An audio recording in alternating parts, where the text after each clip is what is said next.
Hello, everybody. Welcome back to BareRose Garage. It's another Saturday Night Live. Well, at least a Saturday live anyway. Got some special guests coming in here a little bit later. They're busy out there thrashing away while the daylight's still good. But yeah, in the meantime, anybody that wants to hop on in, hop on in. And you can see all the stuff that I should be working on. Who all we got in here? Picking with Pickle. What's going on, brother?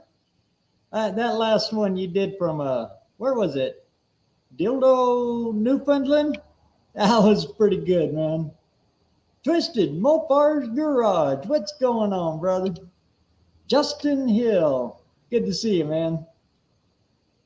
Well, while we're all waiting for them, you can, like I said, you can see the 58s hanging above me here on the lift here.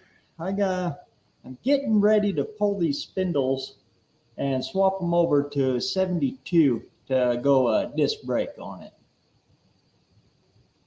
I kind of give you a little tour of it here. Little tour. My cord's pretty short. But there's the 58 way up there. And for as much time as I've had on it lately, maybe, I don't know, I'll hang Christmas lights on it and light it up for Christmas this year. And then, of course, you can see the big old 460 over there that I got all painted up and ready to go on her. Where's Landon? He's out there helping them right now. I think you might be able to see him. We'll try. That camera doesn't like the sun much. But you can kind of see my backhoe over there, and we're getting it ready there underneath that canopy.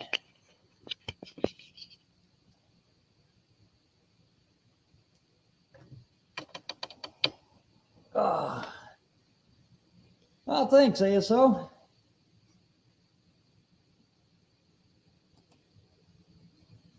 Yeah, people kind of think I'm kind of crazy. I don't give two craps what the body looks like.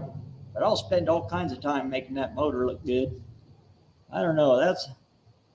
For me, that's the most exciting part of a whole car is the engine, the mechanical, and all that. So I really go in on it. It's all pinstriped out, lettered in. I do my normal, you know. I showed you all those videos.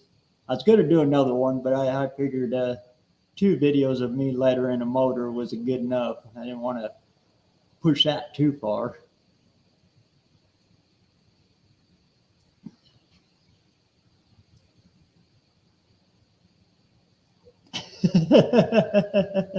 There's a whole lot of that going around. Best thing is when people think you're crazy, they keep their distance.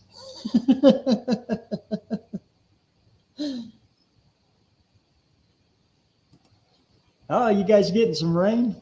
Boy, oh boy, we got a whole bunch of rain 2 days ago when we was out in the junkyard looking for the parts for Stepen.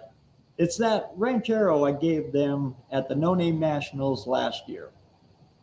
And I said to myself, I was going to give it to somebody, that car, to somebody out there who could use it to create a channel with.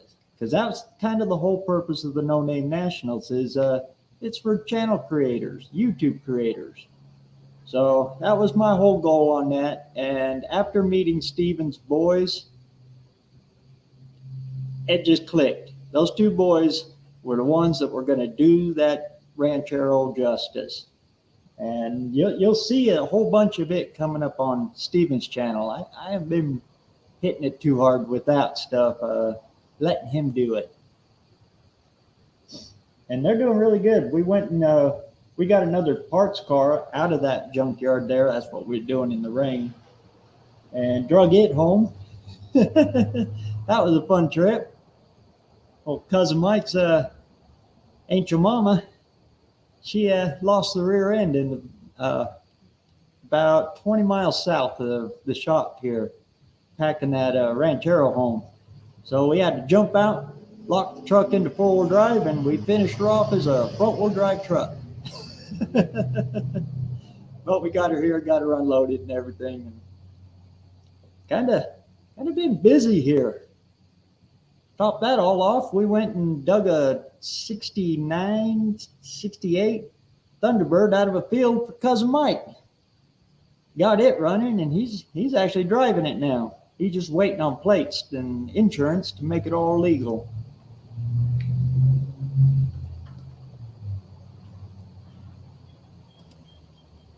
Oh, that's right. You're up there in Rigby. You're just a little bit north of me there. If you're looking for parts for classic cars, hit up old Walt down there in Fort Hall, Tyhee. He's selling like mad. I think old Walt's ready to retire is what's going on. You can get some pretty good deals out there. But yeah, you guys got hit even harder than we did down here.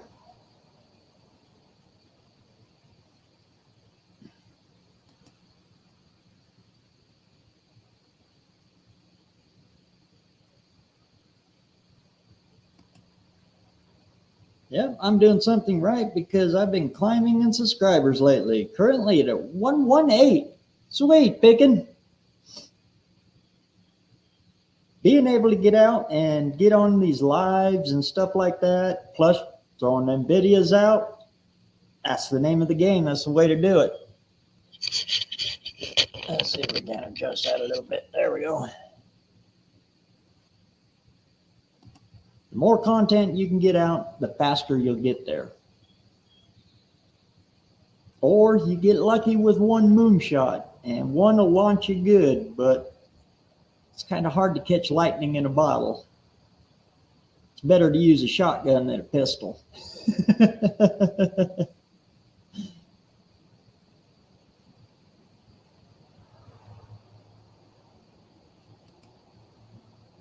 Yeah, that's the right attitude right there, picking. It's a lot of fun. It's a little bit different. The way I think of this YouTube stuff is it's kind of like the old rod runs we used to do in the 70s and the early 80s. It's just kind of hanging out with your friends, and we're all doing kind of the same thing, and we're all learning from each other. We're just doing it digitally now. And if you keep at it, YouTube will actually give you money to work on your old rusty, crusty junk. That's pretty cool. That's every auto mechanic's dream. You get paid to work on your own stuff. That's sure a whole lot easier than trying to track somebody down to get paid for the work that you already did.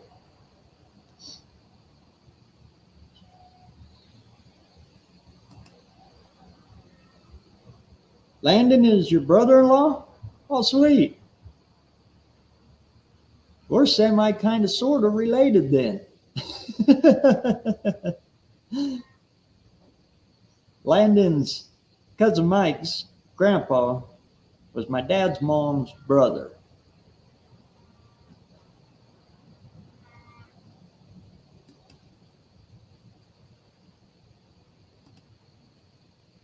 Hey, from Arkansas, what's going on, Drag Pack Merc?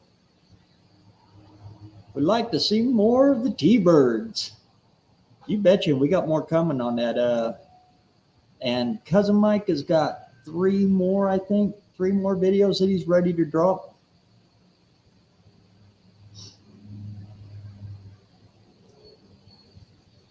And Stepen Hotz, Just Drive It.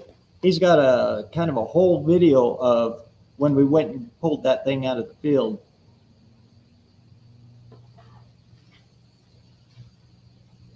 I'll be dadgum. You know what? I forgot to pin that link. Let's try that again.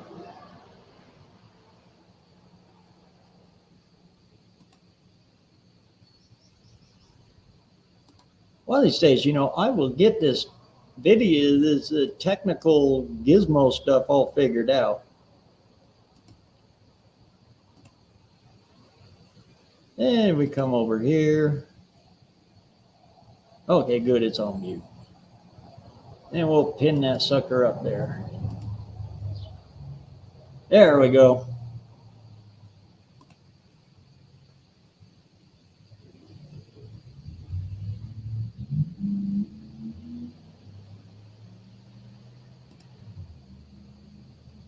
I tried to link the link to the top. Yeah, I think only I can do it in here in the screen yard side. I don't know. This technical stuff, I ain't quite figured out. Maybe that's how I can figure it out. I'll take this computer tower here and stick a couple of hollies up on top of it.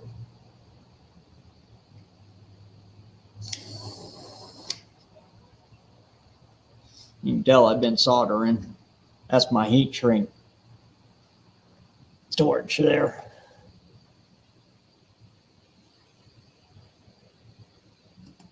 No problem, Pickle.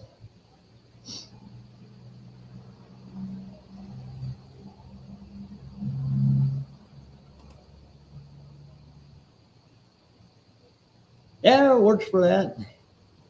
And it's just regular butane, so I got cans of that around here. Well, I'll be dadgum. Would you look at this? Steven Olds, what's going on, man? Hey, what are you two rowdy guys out there doing? Parts. Another parts run, huh? Yeah. Head to Idle Falls? Yeah, we're over here off Broadway. Ooh. On our way home. So, no hoses for the brake line. So we're gonna hope that those are gonna hold up enough to let fluid through. Well, I'll guarantee you they'll hold on the trailer. It'll make it all the way back to Texas. Well, we do have to do at least one burnout in Idaho. All it needs is front brakes. Just put a tire in front of the front wheels. Tire in the front rails and it'll go. All the way to Dad's place. I dare you. Well, we could always do the burnout where he did his. Yeah. That's a good spot. All the gravel. But no, we got the runaround. We went to one spot and had to go to the other, so that's what was going on. Did you try the O'Reilly's over there on 17th? Yeah, that's where we started at. They had 1-inch brake wheel cylinders, and we had the 15/16, so we had to go all the way across town. Yeah, old Steven here, he's learning the funs and joys of searching for parts in Idaho. I will admit I am very, very spoiled with where I live because, yeah, usually if it's not there by that day, it's there the next morning. Here it's like that scene from Oh Brother, Where Art Thou? We're 2 weeks from everywhere. We're a geographical oddity. Yep.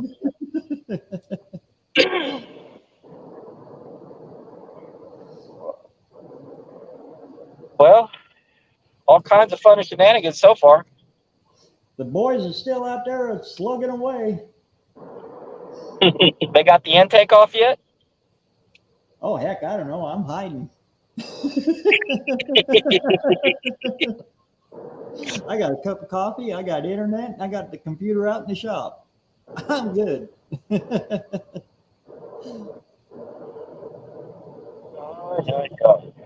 Where's Steven from? He's from Texas. Yeah, I'm over halfway in between San Antonio and Austin. I bet that was Justin asked that. Yep. Yep.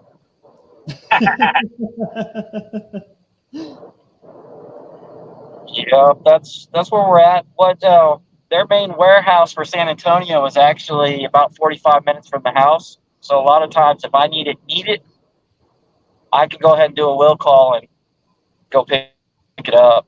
We just had somebody pass us at 95 miles an hour. Up 95, she still passed me.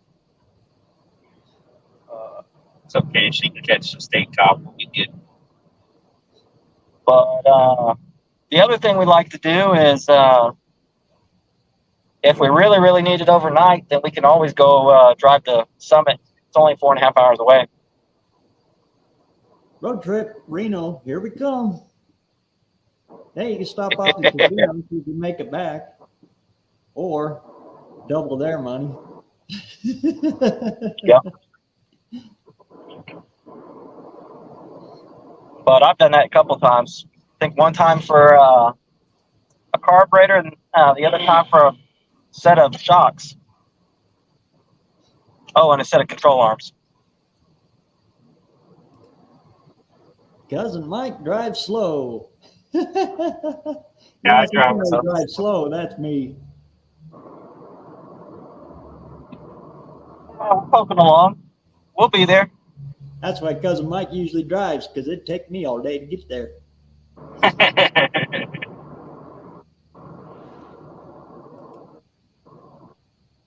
That, and I just like tinkering in the shop, building these things. I care less if I ever drive them. If I finish one. So does everybody know what we're doing on that car? You give them the lowdown? A little bit right at the beginning there. I was kind of waiting for you guys all to come in after you guys are all done, greased up a little bit and had enough. I figured we'd all come in, do the whole shebang. I'm just keeping the seat warm for you right now. Yeah, we just kind of got pushed a little bit behind on this one.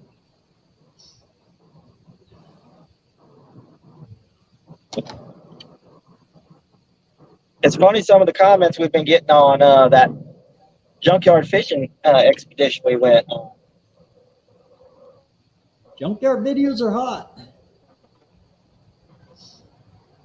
Even when you're fishing in the rain. I think we're breaking up. Probably right between towers. Yep. Yeah, I think you're breaking up a little bit. All right, well, we'll jump back in when we get over by the house. All right. We'll catch you when you get here.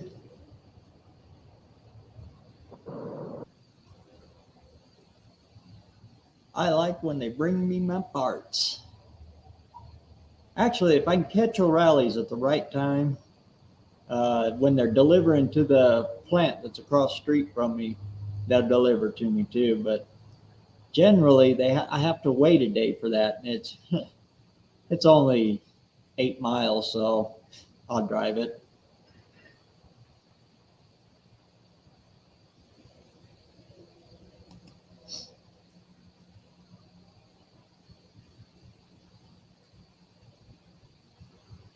But anyway, that's where we're at.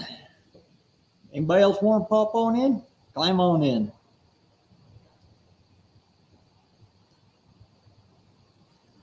We'll talk about anything, everything.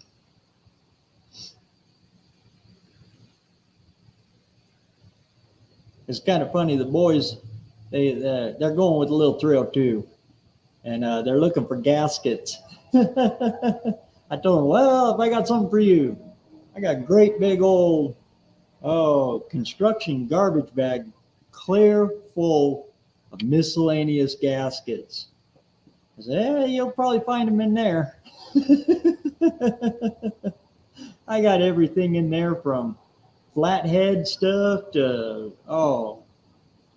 2000 Honda stuff.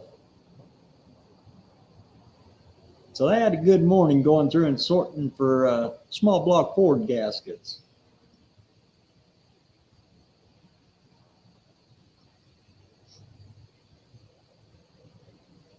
Hey, Jim's, if it ain't broke, fix it. What's going on, brother?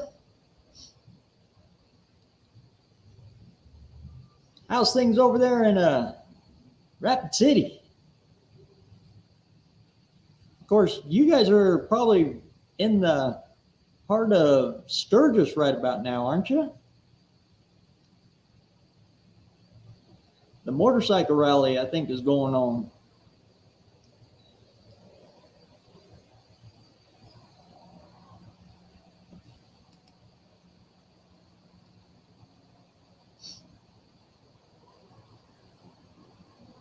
Yep.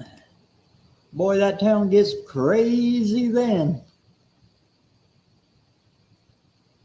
Any of you ever get a chance, though, go check out Rapid City. I know everybody goes there for the Black Hills and to see Mount Rushmore and that, but take your time and walk around Rapid City. It's a beautiful little town.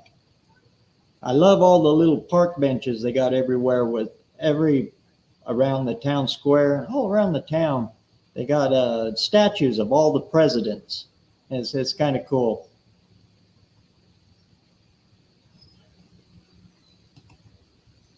Rapid City was one of my favorite shows to do back when I was doing the monster trucks. And back then they had the old fire station that was the old horse and buggy type fire station that was right downtown. They turned it into a brewery and a kind of, steakhouse. Old Jim could tell you more about it than I could, but they make a pretty good burger in there.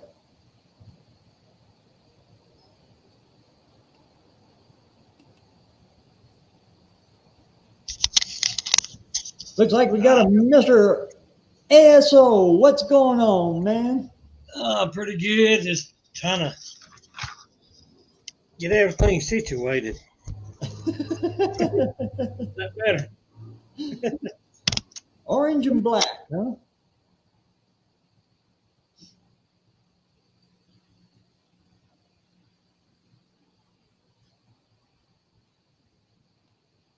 A 71 Moto Guzzi, huh?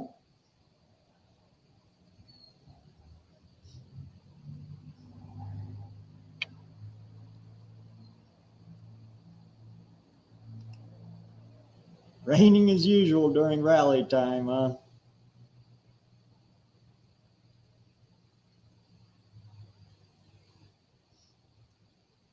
I remember when we were there, it was about the fourth day in. Look over across the way. Oh, what do they call that mountain that's there? You can see this big old black wall just slowly moving towards you. I looked up there and I thought, oh no, is that a wall? And the guy that was doing security at the gate there, he said, oh no, duck for cover. And he wasn't kidding. That's what it was, a big old wall cloud come back over the top of us. That thing had hailstones that looked like it was coming out of an ice machine. The kind of cylinder shaped. Holy cow.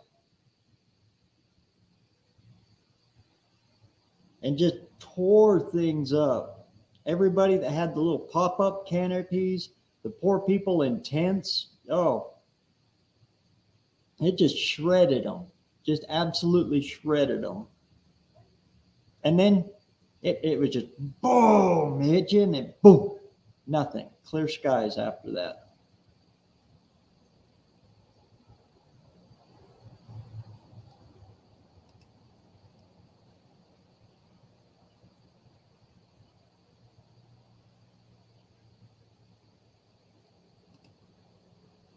I spent a month in Sturgis one night.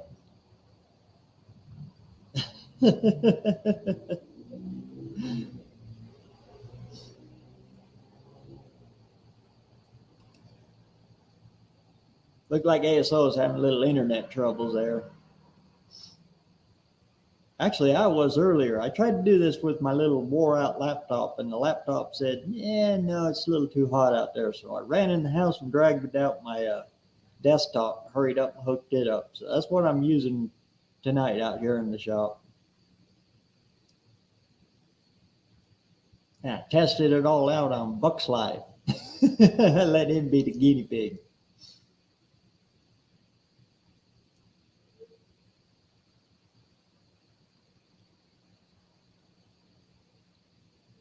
But yeah, like I said, I got the link posted up there if anybody wants to come in, talk about whatever. You can kind of look around there in the background, see all my rusty, crusty junk. What's that hanging over my head?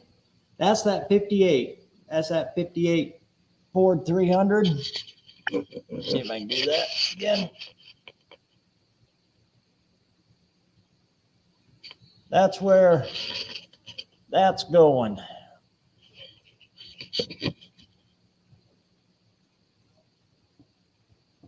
(1958) Ford Tudor 300. That was the smallest one that Ford made back then. It's actually the one that they ran in NASCAR. Not this particular one. This is just a 6-cylinder car, but it'll work. You ain't going to have that 223 slant six or straight six in it for sure.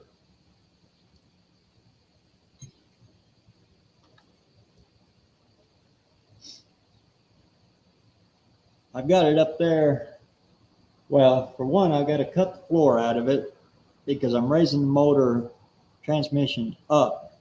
I got to raise it up about, I figure, 4 inches to get enough clearance there around the A-arms for my headers. And I figured while I do that, I'm going to set it back just as far as I can possibly get it as well. I know for ballpark figures, every inch you set an engine back, you take 100 pounds off the front end and stick it in the rear.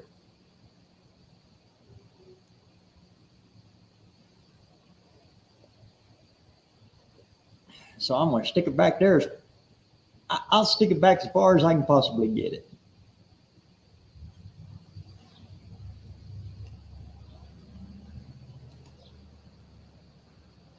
Well, how about you? What's going on, man? Not a lot. How you doing, Rose? I haven't seen you in forever. I don't know about that. Might have been. Oh well, you was live streaming last week or something. I was there. Lurking. Or I might have said hi. Or you had a few people on the panel. I remember that. I seen you in the chat there. It's just I haven't seen your face since Sawyer. Oh, Sarah Turner. Yeah. Turner. Right. Let me get my. I think it was about the time that he went off to go fight them fires up there in Canada. Yeah, he was going for 2 weeks, I think, a week and a half, 2 weeks. Yeah. Something like that. He hadn't been active. He was making a few videos, some shorts and stuff, but he'll get back live again. He's been busy working. Yeah. So if it ain't broke, fix it. What's up? And change his name. He changed his name a little bit. Unless it's a different channel, man. So what you been working on? Nothing. No, it's too hot, man. Has it? Yeah, it's hot in here. What's up, Salvage Outlaws? I've been cleaning out my computer. I had a bunch of downloads, and it was all disorganized, and service manuals and stuff. Small engines, which I really don't need it in the computer, but it comes in way handy than going in my Briggs and Stratton power portal, and getting the service manuals out of that. I can just go in my downloads and get them. But I had so many of them, and then electronics, schematics and electronics. So I just made some folders. I learned how to do that recently. Make folders and throw them in there. Organize them. Yeah, organize everything. Now I had like 300 something items and 340 in the download, and I only got like 50. There's still something to be said about paper, though. I love them old motors manuals and even Chilton's. Oh yeah.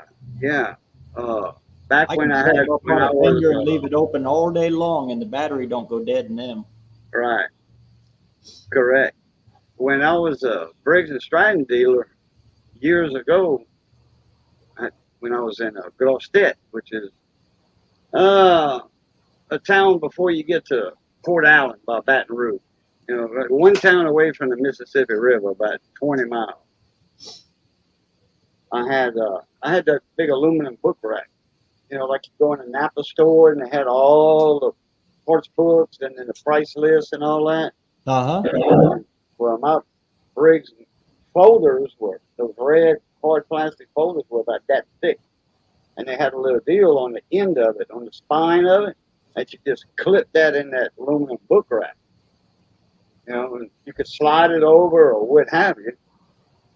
And I have one of those coming to me because at the shop we got all Mercury, Johnson, Evinrude, everything's in a book form, actual the old style service manual. We got all that at the shop, and I'm getting one from North Louisiana, one of those aluminum racks. It was a Briggs dealer that he retired, and I almost got everything he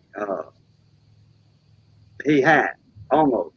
I missed it by like $300. Might have offered 300 more than me. Like the old steel ones that the parts houses used to use. Yeah, I think this one's aluminum. And I had the aluminum one years ago. Still use books. Oh.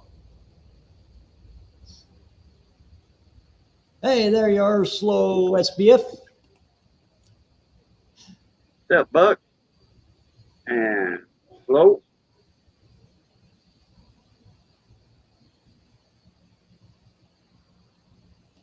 But I had every service manual that Briggs had up until when I had got them. And then they would send me service bulletins and anything new, a new engine, they would automatically mail it to me, send it to me. It actually wasn't Briggs doing that. It was Power Industries back then, I think it was. Well, holy cow. I've had a successful hunt. You got your dolly. A dolly. I love them things. Oh, dollies? Yeah. Yeah, those furniture dollies. Yeah. I use those things for everything. I got a slick hook sitting on one over there. They are handier than a pet pig, that's for sure. And here he is, the man of the hour, Mr. Stepen Hotz of Just Drive It. So how's it going? Again, Pretty good, I guess. I think you can hear it. I think they got me. Let me go check on these boys real quick. They got they couldn't get them exhaust manifold bolts to come loose. Uh-oh. Fighting the exhaust. How many times have we heard that? They got any blood on the knuckles yet? No. They ain't trying hard enough.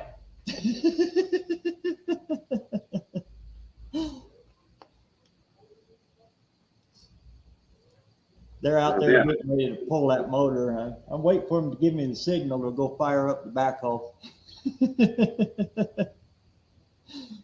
You gonna take it out with a backhoe? Oh yeah.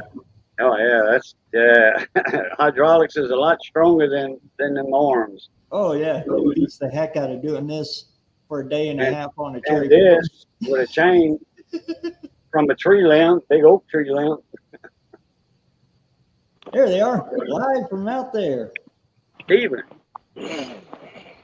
Let's see how we got the.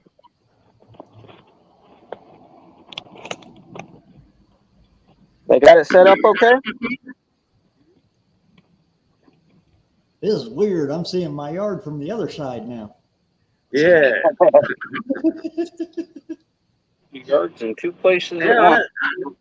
I got to say something about that. Them three guys out there, instead of being on an iPad or a Game Boy inside the house, they actually outside doing some work on a vehicle. That's cool. That's cool as hell. That's the reason that car went to the right people. So happy to have given that car to you guys.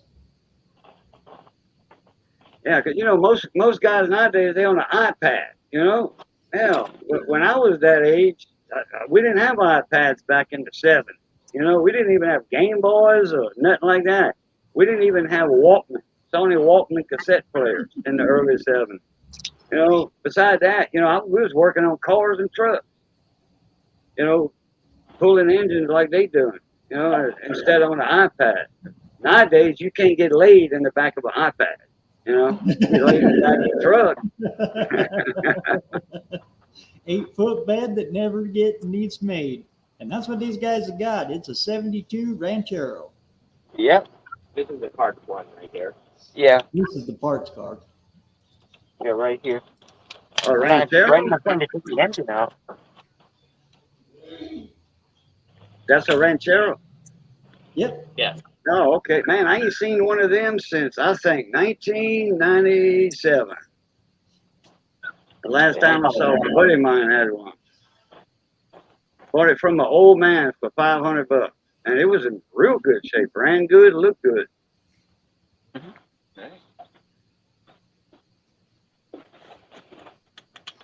Yeah, I'm trying to find the right wrench over here.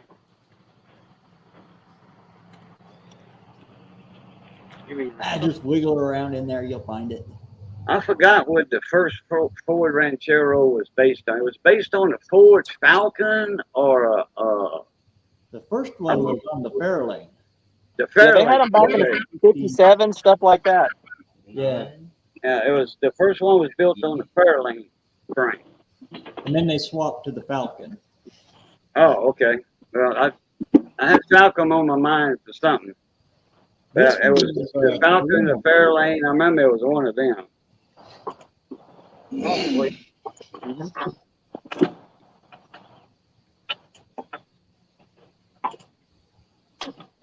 A lot of parts from the Torino swapped right over to this. 56 was the first year.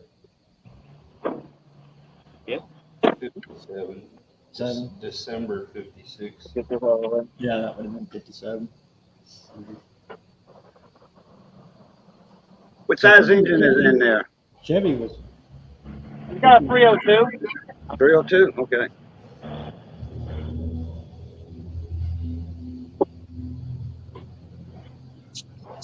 Yeah, this one has 3 flat lifters. 3 what? 3 flat lifters. Okay. What year is that one? 72. 1972. Okay. Yep. Yeah, the one my buddy had, it was an 85, I think, 84. I didn't know they were that far. Probably one of the LTD style. Wait a minute. I'm gonna fix this real quick. No, I don't think it had that front end LTD style. The LTD 2, you mean? It's a button. I understand.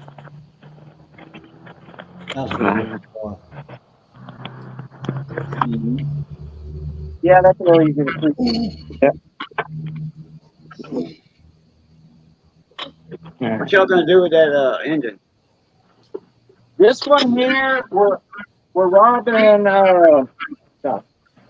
We got to rob the front timing cover off of it, the water pump, oil pan, pickup tube, and the intake. Also the valve covers. Those are all going onto an engine that we got from BareRose. Oh, okay. So y'all gonna port it out. Well, it'll probably get sent in and get rebuilt for another project. Gotcha. But for now, we kind of need these parts to make that one complete. All right. At least y'all working in some shade. I see y'all pop-up canopy there. Yeah. Thanks to BareRose. This is one of his. Is that a double canopy or just a single? Single. Mm-hmm.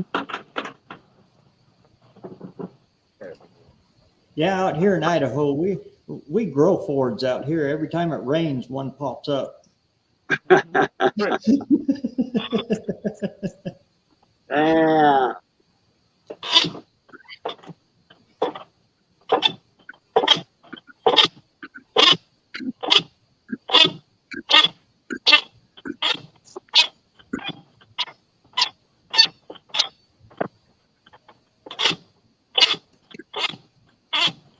And there's the world famous Cousin Mike. Yep, sitting next to me. YouTube royalty right next to me here. There you go.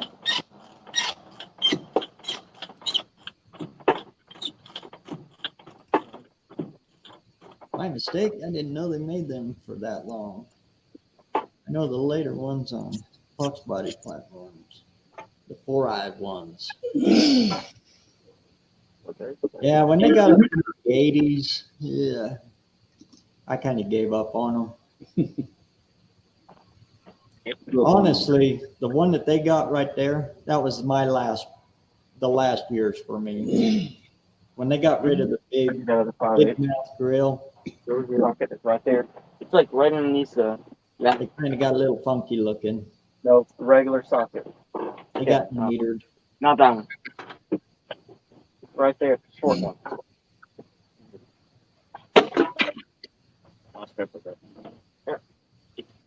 See, now they're throwing stuff at me.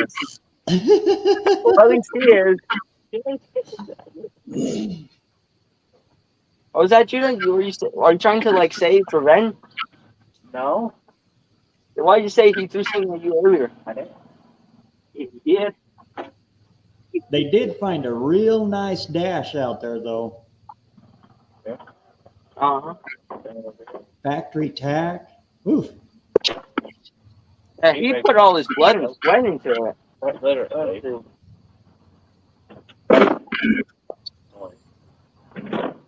We had a good old time out there in the junkyard with old Walt, didn't we? Yep. Of course, it was kind of A&E the whole time we were there. Yeah.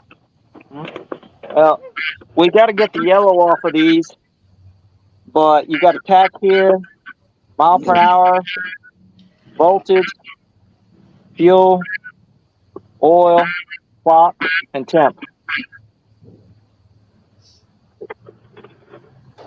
And it has the brushed aluminum cover. Yeah. There you go. Oh, yeah.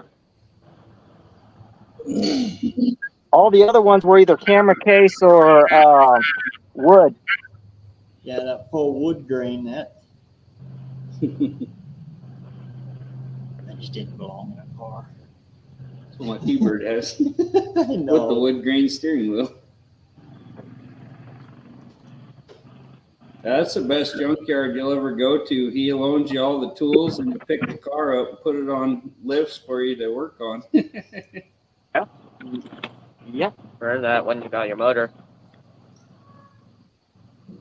But when he's picking it up and walking around, you just kind of close your eyes and pray. Hopefully he doesn't get it. I think old Walt thinks he's still back in Korea driving them Shermans. Yeah, maybe.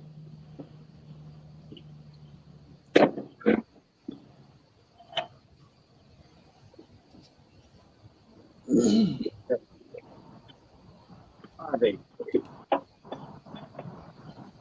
don't know. You need to drive it to the no names, huh? Maybe. Not all you need now is the plates. That's the hard part. Yeah. It is.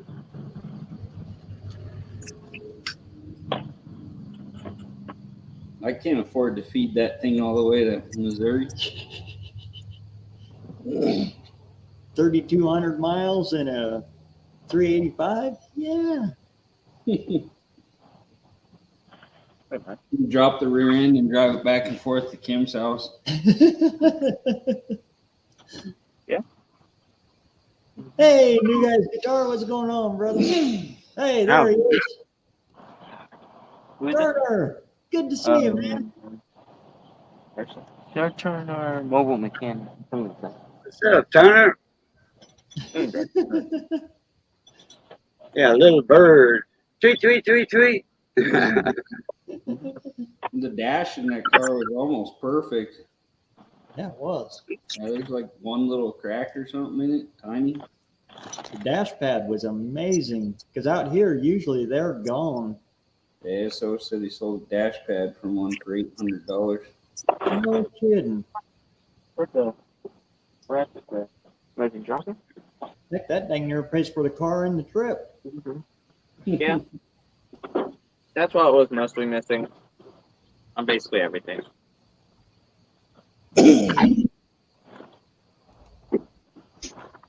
There you are, ASO. Yeah, I had to reboot everything. Yeah, the dash pad's expensive on them cars. And the one that they got was in extremely good shape. Yeah, I got a good buy on that. The dash It's pad. actually from, what year was that, Stephen? Which one? The dash pad and the dash is actually out of a 74. 74. 74.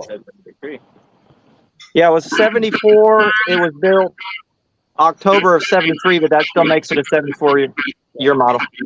Mm-hmm. From September Yeah, it's like on. them dash pads out of the 68, 69, 70-mile Torinos, the same ones on the Fairlanes, and they're $1,000 and above if you can find one. Yeah. Out here, $20.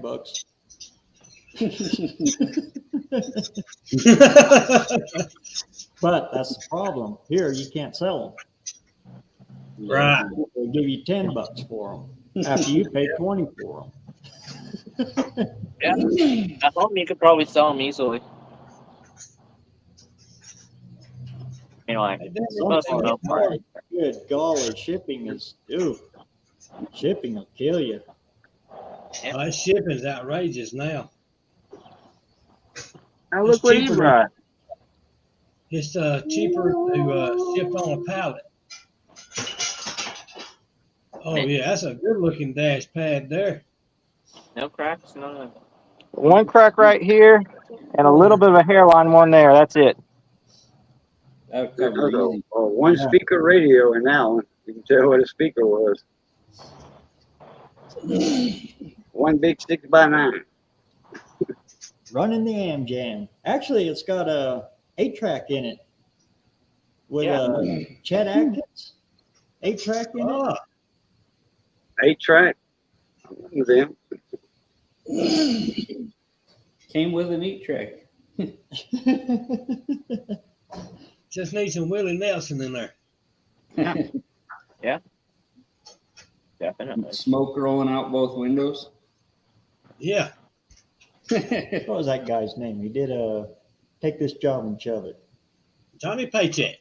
Yeah, Johnny Paycheck. That's what you need. The Steven, Urban Cowboys soundtrack on 8-track in a Ranchero. Even though you gonna make it home in that thing? Yeah, as soon as we find a camper shell. Well, we'll see. We're going to drive it. We're going to try to drive it here, but more than likely, we're going to pull it behind Expedition. The other one he got from me. That one over there. Black one over there.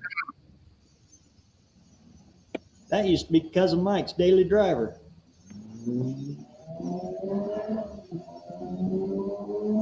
I traded you 2.3s for a couple of turbo motors, 390 and 400. 390 and a 400.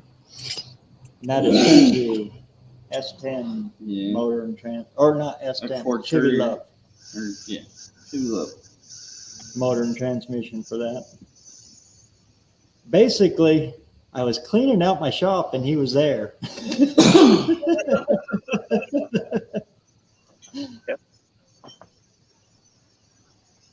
The gears went out of the rear end of my truck pulling the Ranchero home. Oh, Had to go to front wheel drive. oh. I remember. Yeah.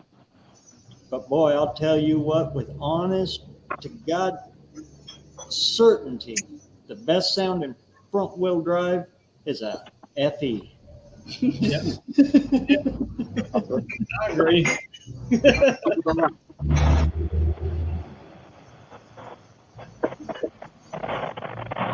Yeah, Steven got me sweating over here, all that working going on.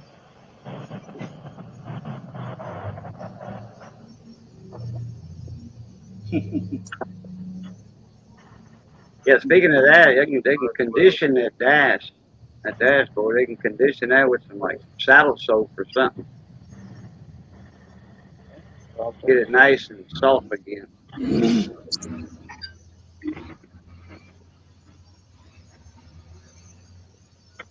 I can't wait to see it done.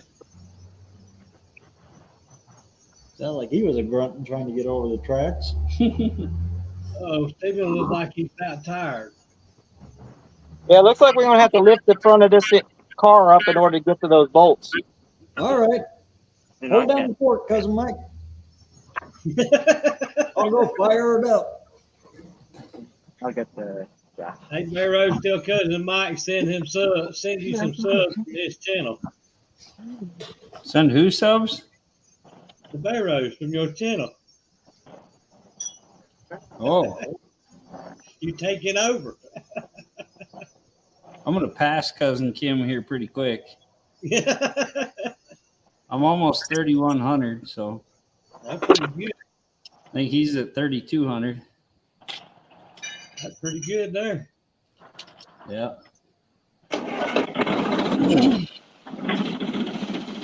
Uh-oh. This out of the way. I hear the backhoe going. That looks like an ASO motor behind you. Don't even need a carburetor on it. I own a few of those cars. Uh-oh. BareRose is on the backhoe. Look out. Cousin Mike, what's that tan looking car over there? The tan one? Oh, that's his Mercury, ain't it? Yeah, that's that green Mercury. Yeah, that's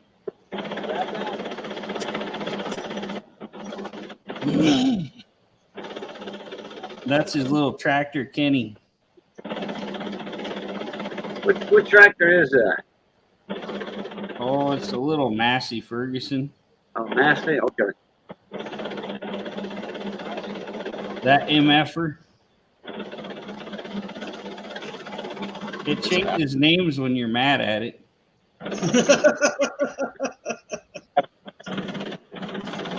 Massey Ferguson, but when you get ornery, angry, you call it something else. The same initials. Here, go way over there. He named it Kenny. I told him he needs to do a video where his wife comes out there and he kills the motor and she yells, "You killed Kenny!"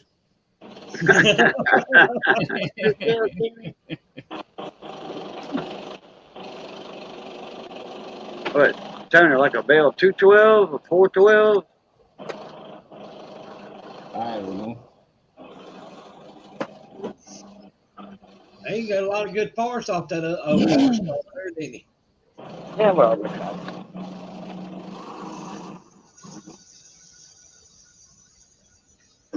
Yeah, they got to get the motor and tranny out of that one. Yeah. Couldn't find the front sump pickup. Oh, man. They got to steal one off that. I got one. It'd take a week to get there. Yeah, that's the problem. They want to have this done here in like a day or two. Yeah. It's not that hard. Putting the interior in is probably the hardest part. Yeah. Wiring everything. The wiring's in already. So, yeah. Heck, in an afternoon, you can drop the engine transmission in, hook a hot wire to it, and go. Right. Yeah, that's simple. That's got the points type distributor in it, don't it? Because of my or is it electronic ignition? I think it's just an old regular distributor with points.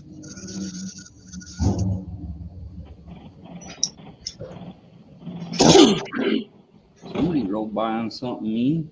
Kind of sound like Kim's dad. No, it's a motorcycle, I think. Yeah. Hey, that's pretty good. We get to see BareRose work. On Right? live TV. Rare occasion.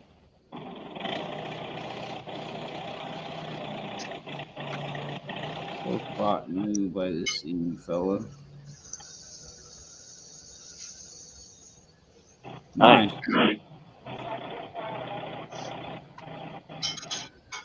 Around here, every once in a while, you still see somebody with a 2-place horse trailer they haul behind their Ranchero.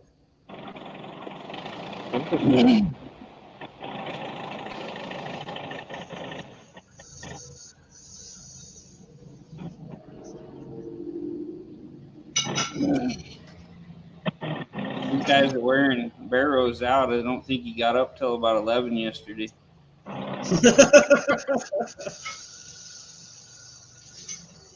I come home Saturday. Yeah, Saturday morning from ER. I slept all day. I've been working on my T-Bird for a while after work in the morning. Then I come over here and help them, and then I go to work on my T-Bird till about 10:30 at night. But like I said, I got it going the first day. Yeah, I knew it wouldn't take you long to get that started. Steven, he didn't believe me. I told him I'll drive it tonight when we brought it home. Like, yeah, okay. I did that burnout video.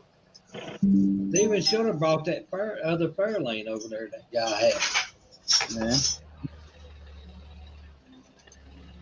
That was a good deal right there.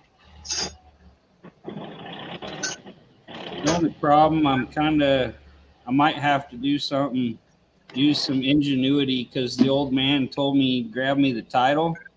I went back today and he hasn't found it. So I think it's in his dad's name or somebody that died like 20 years ago. Right. So might have to do a little work to get a title, but we can get one. Oh, yeah. Worst case, I either pull the motor and transmission and build a rat rod or put it in my other T-Bird. Oh, yeah. Either way, I get my money's worth out of the engine and transmission. I think with all the parts, I'm about $900 on that T-Bird.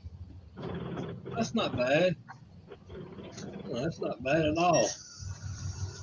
No. Yeah, that's not bad at all.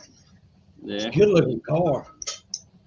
And the black, if you come across any of them old cars that's got the black inside, that's very rare because there wasn't many of them had the black inside. Yeah. What's very rare is black on black. Even has a cool light up mouse on this new computer. Still a corded kind.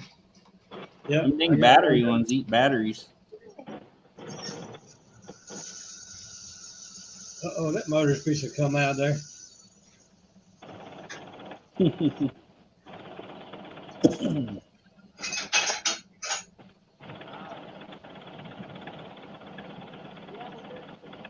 They're working hard. Yeah. One of these days, he's going to run to Yellowstone National Park and stuff like that. Oh, yeah. Do some sightseeing. He was talking about going and swimming in the river. It was so hot.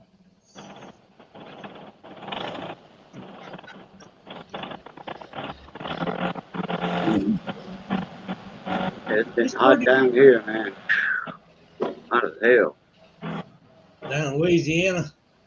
Oh, yeah. Yeah, over here, too. 108 today with the heat index. It's cooler than it has been. We just got a bunch of rain, and then it got warm, and we're not used to the humidity. Yeah, out here we ain't got nothing but humidity. Heat and humidity. You got to swim through the house. Yeah, they're about. You go faster if you do this while you walk. Yeah. Yeah.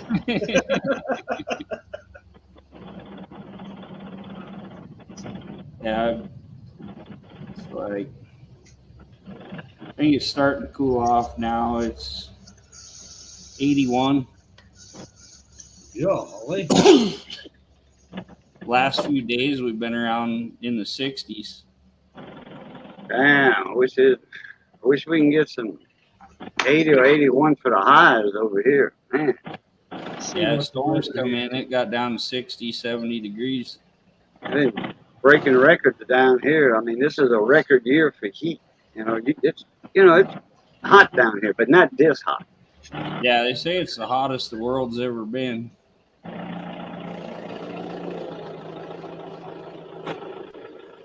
Oh, Kim's getting wild out there.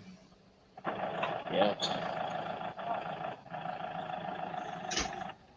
I guess it's about 80 something here now. Supposed to go down to 73. Yeah. With thunderstorms. It always cools off at night pretty good here, unless it's real, real cloudy. It cooled off to 91, which it was 101 earlier. 52 tonight. Wow. Oh, yeah. Yeah, That's it gets sleep. cold at night. It don't matter. We're out on the desert, so that sun goes down, the temperature just plummets. And as soon as the sun comes up, it shoots up. Yeah. Yeah, I used to live in Tucson for a couple years. This is back in 2008, 9, 10. And in the wintertime, yeah, it would be, nice and cool in the morning. In the winter, about, 52 degrees. But at 10 o'clock, Hydraulics. before noon, it was like 90. Backhoe run out of hydraulic fluid. It's low. Uh-oh. They got to put some in there to get it lift the car back up. Uh-oh. I'll just go out there and get a hold of it. Just pick it up. Yeah. Show them how to do it, cousin Mike. Yeah. Right there, tell them, like, move over, boys, and let the real man out here. Little man in here. I think both of Steven's boys weigh about as much as one of my legs. That's probably true. Steven's a great guy. Him and his wife both. Oh, yeah. They're awesome. We've had some good times. Good people right there. Been a fun vacation. Yeah, we enjoyed their visit. So did. Luckily, this week it's been pretty slow for me at work, so been able to help them out a lot. Oh, yeah. Hang out. Maybe you can take off and come to No Name Nationals. Huh. Hey, Justin.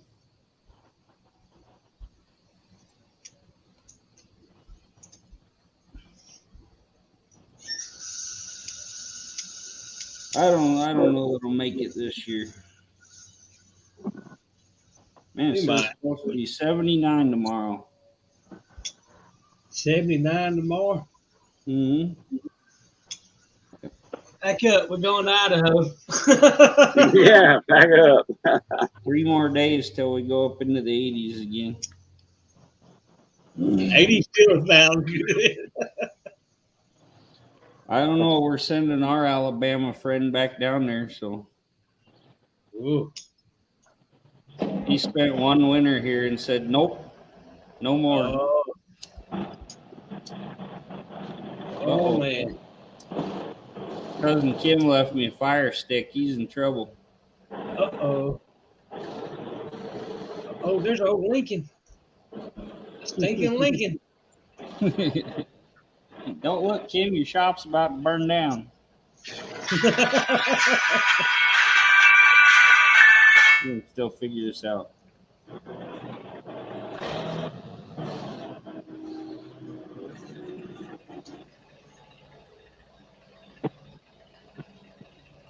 That Lincoln got that 4.6 in it.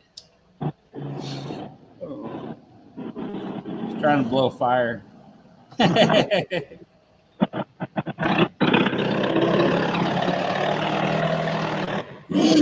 hit the Lincoln.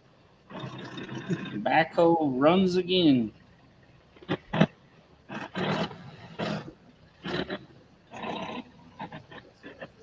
Hmm? I'm gonna sit down for a bit. He's gonna sit down for a bit. He's a good kid here. Steven's teaching them right. He's management material. They just got to learn to get in front of the camera more often.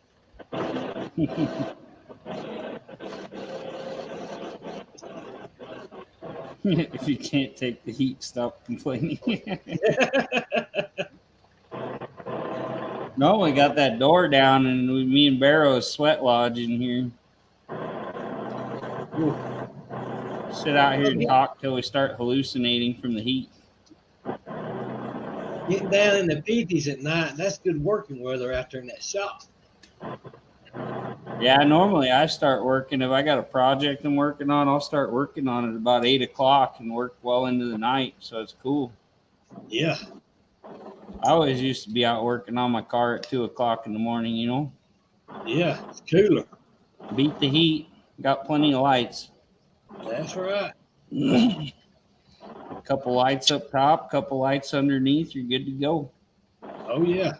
Sleep when it's hot during the day. Turn the AC on and sit inside and sleep. That's right.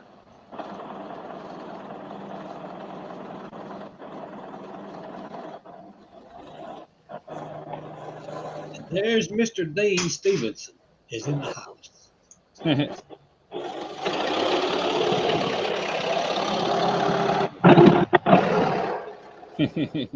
Almost ran over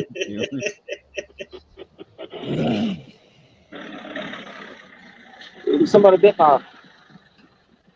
Yeah. Seen Steven walking toward the camera, and I looked out the door to see if he was coming. Steven, we wasn't talking bad about you or anything. What's going on? I said we wasn't talking bad about you or anything. Oh, well, you know how it is. Them stories, some of them are true.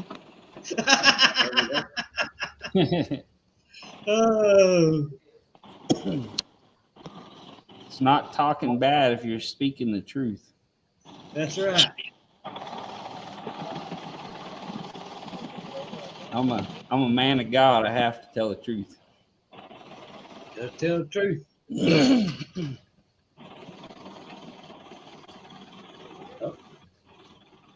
Piece of raise the back end up. I don't really worry about it because they say retards and babies go straight to heaven, so I got it made. Oh, Lord. Oh, Lord have mercy. Kim says we need to put some nitrous in my Thunderbird, and it's got the cruise control button on the steering wheel that says retard. And hook the nitrous up to the retard button. Want to go retard fast? Woo! Oh. Baby goes so fast it's retarded.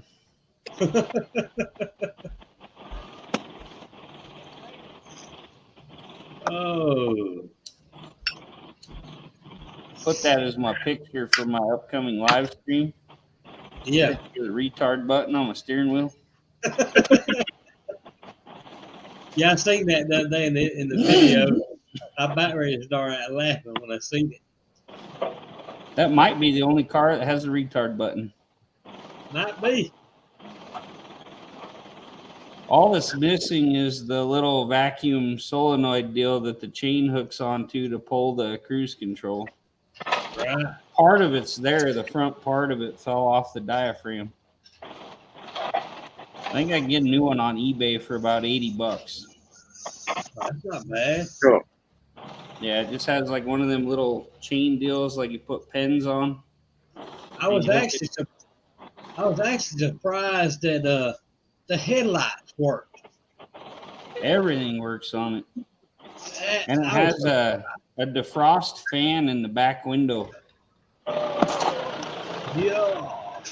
It has an adjustable fan. You can set the fan speed and it blows on the back window. Golly. And then it has a little vacuum switch you flip, and it opens the vent back there so you can suck the air through the car. Yeah. Yeah, my buddy was helping me bleed brakes today, and he's like, "How old is this car? It has everything in it." Like, there's so many options. Everything. Yeah, I like them old Thunderbirds.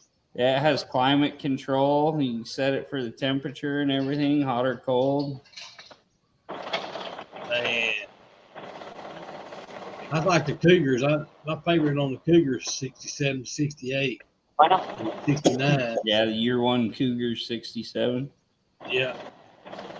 Somebody's got one here, but it's been redone really bad, and it's not in the best shape.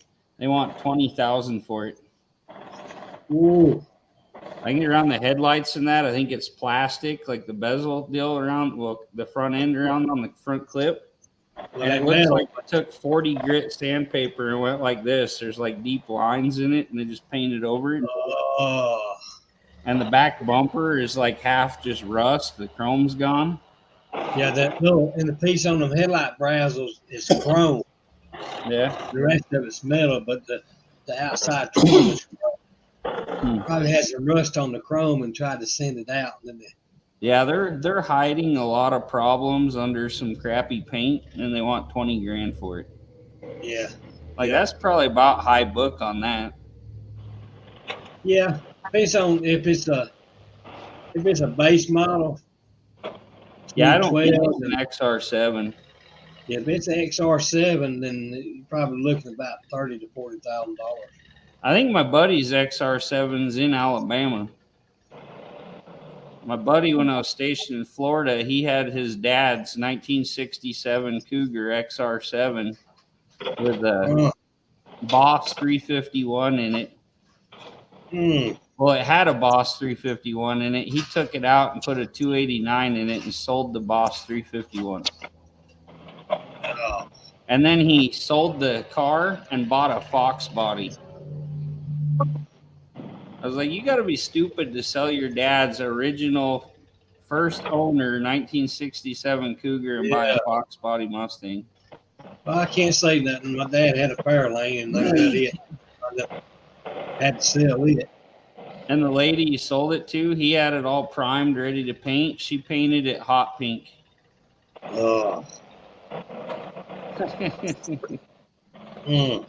She used to call him, "Hey, Ding, how you doing, brother?" She used to call him all the time and be like, "Hey, can you come fix this on it?" And he'd go work on it for her.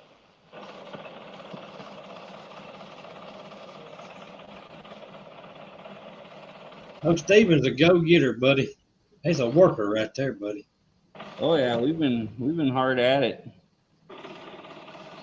3-4 days we've been gathering parts and running. It's hard to find that old stuff. You got cousin Mike on the job. You can find what you need. Got back from over there, but it was sitting. It's talking about a brake line, and I was trying to remember what other cars would interchange on the newer model cars. All he's got to do is get the ones on here and take them to Eric's house, a hose in town. They'll just pop them out new for him, custom do them. They don't charge much either.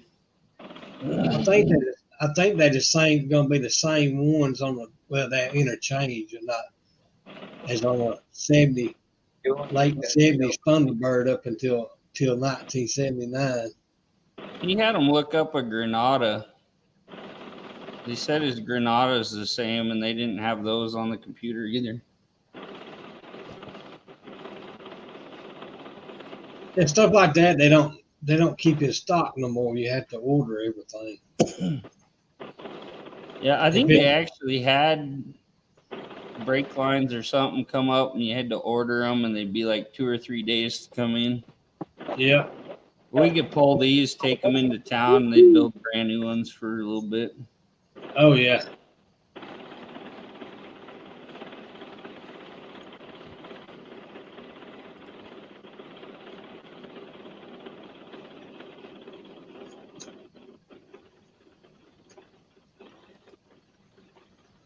F code 2-barrel. 210 horsepower 302, 68 XR7 Champagne Red Cougar convertible. Was my first detail import at the docks in Dundon. It lives just down the road now. That's cool. Yeah. I sold a car to New Zealand one time. I think it was a Fairlane. Oh, it might have been a Mustang. My buddy had like a 80s or 90s bullnose Ford pickup, and it was in real good condition. He paid, I think, like $1,000 for it, and he put it on Bring a Trailer, and a guy bought it in Brazil for $12,750. Wow. Yeah. And then shipped it over to Brazil. And it looks like new, but the guy's going to tear it off and do a frame off restoration on it. Yeah, Lee. I don't know who'd want one of them bullnose Fords. I think Dad had a 74 Cougar. It was a champagne, but it was that kind of grayish, silverish kind of champagne color. We didn't know what color the car was. He looked on the title, it said champagne.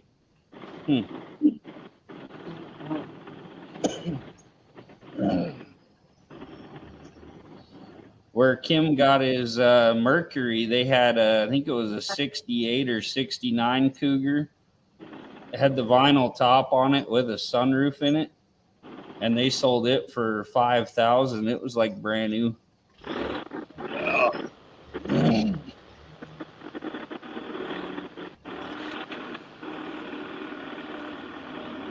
Blue collar performance is in the house. Nice.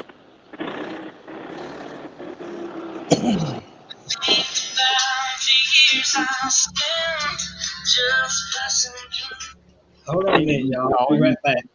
Yep. Be right back. My shirt's stuck to me.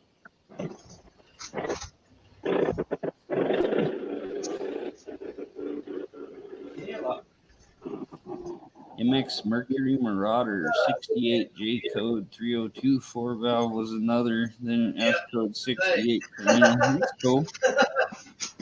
Some nice ones. My dad had a 69 Torino. I see slick on. Yeah. My uncle had a 69 Torino, same exact car. Not even 3 months later, my uncle bought a Torino, same year, same color. It was white with a red stripes on it. And my dad seen it driving up in the driveway, and he said, "Damn, that looks like my car." I said, "Yeah, it is, but it's Uncle Sidney driving it." Dad had to go look under the garage to see if his car was there.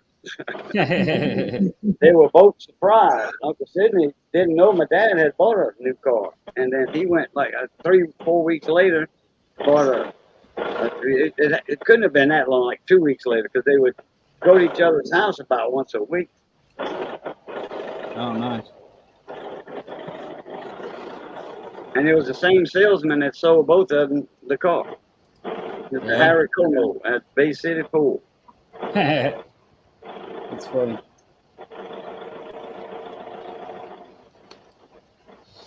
They're doing some work out there. You got that thing up on blocks.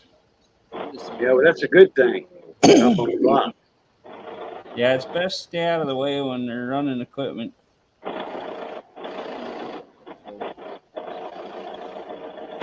Well, tell Rose I had to split. I got to run out of here. Awesome. We'll have a good one. Take care.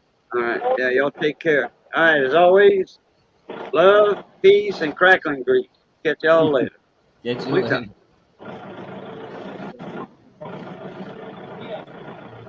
I have a 68 Dan Gurney Cougar here. The 428 4-speed. Power sunroof 2. Stupid car. It's red with a white vinyl roof and white interior. Paid $600 for it in 1990. Well, with inflation, I'll give you $1,000 for it, Steven.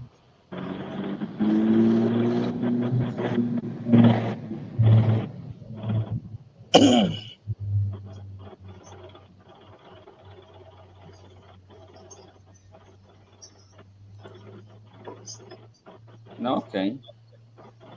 Yeah, the right-hand drives are cool. People really like those here.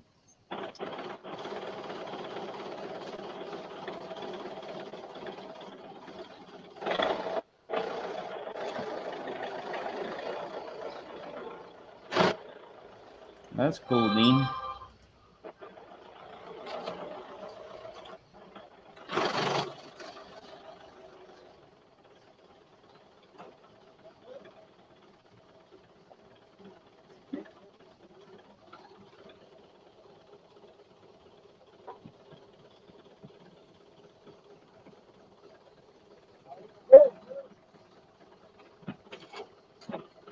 Oh, blue collar performance. Hi, guys. There we go. Oh, what in the world's going on with this? What is that, backhoe? Yeah, he's lifting that Ranchero up so they get room to work under it. Putting blocks Ah, under it. okay. Now, who's that? Out there? Yeah, on the tractor, backhoe. That's BareRose. Oh, okay, cool. I can see where we're going. Yeah. So, I've been busy, missed a bunch of lives lately. Switched my 90 to a step side. Bought another truck. Just doing. I don't know. Want to say YouTube stuff, but honestly, the YouTube stuff was just stuff I was doing anyway. I started videoing, but So oh, I'm gonna have to pull the other stuff out of here. Big boy coins. there he That's is. for sure. There he is. Then oh gosh, I can't see this worth a flip. Bought that pile. That's where the bed came from. Crew's over here in the side yard. I got bad news. Well, not really bad news. Just I'm old and fat, and I like to be comfortable now. So my old Pinto is let's see, there it is, chilling back here in the side yard. Haven't driven it in a minute. I need a Pinto. I got one. I can hook you up. I got two of the 2.3s with turbos on them. Yeah, mine has a turbo too, but it's not 2.3 anymore. Well, it never was. that little car was great because I bought it. Well, I say I bought it. I actually got the car for free. Nice. Guy said I could have it if I had a place, or if I could move it, I could have it. So I called a wrecker, got it here, cost me $60. I scrapped the engine, transmission, and radiator and original rear end for $68. So I was $8 good when I started. And it went downhill fast.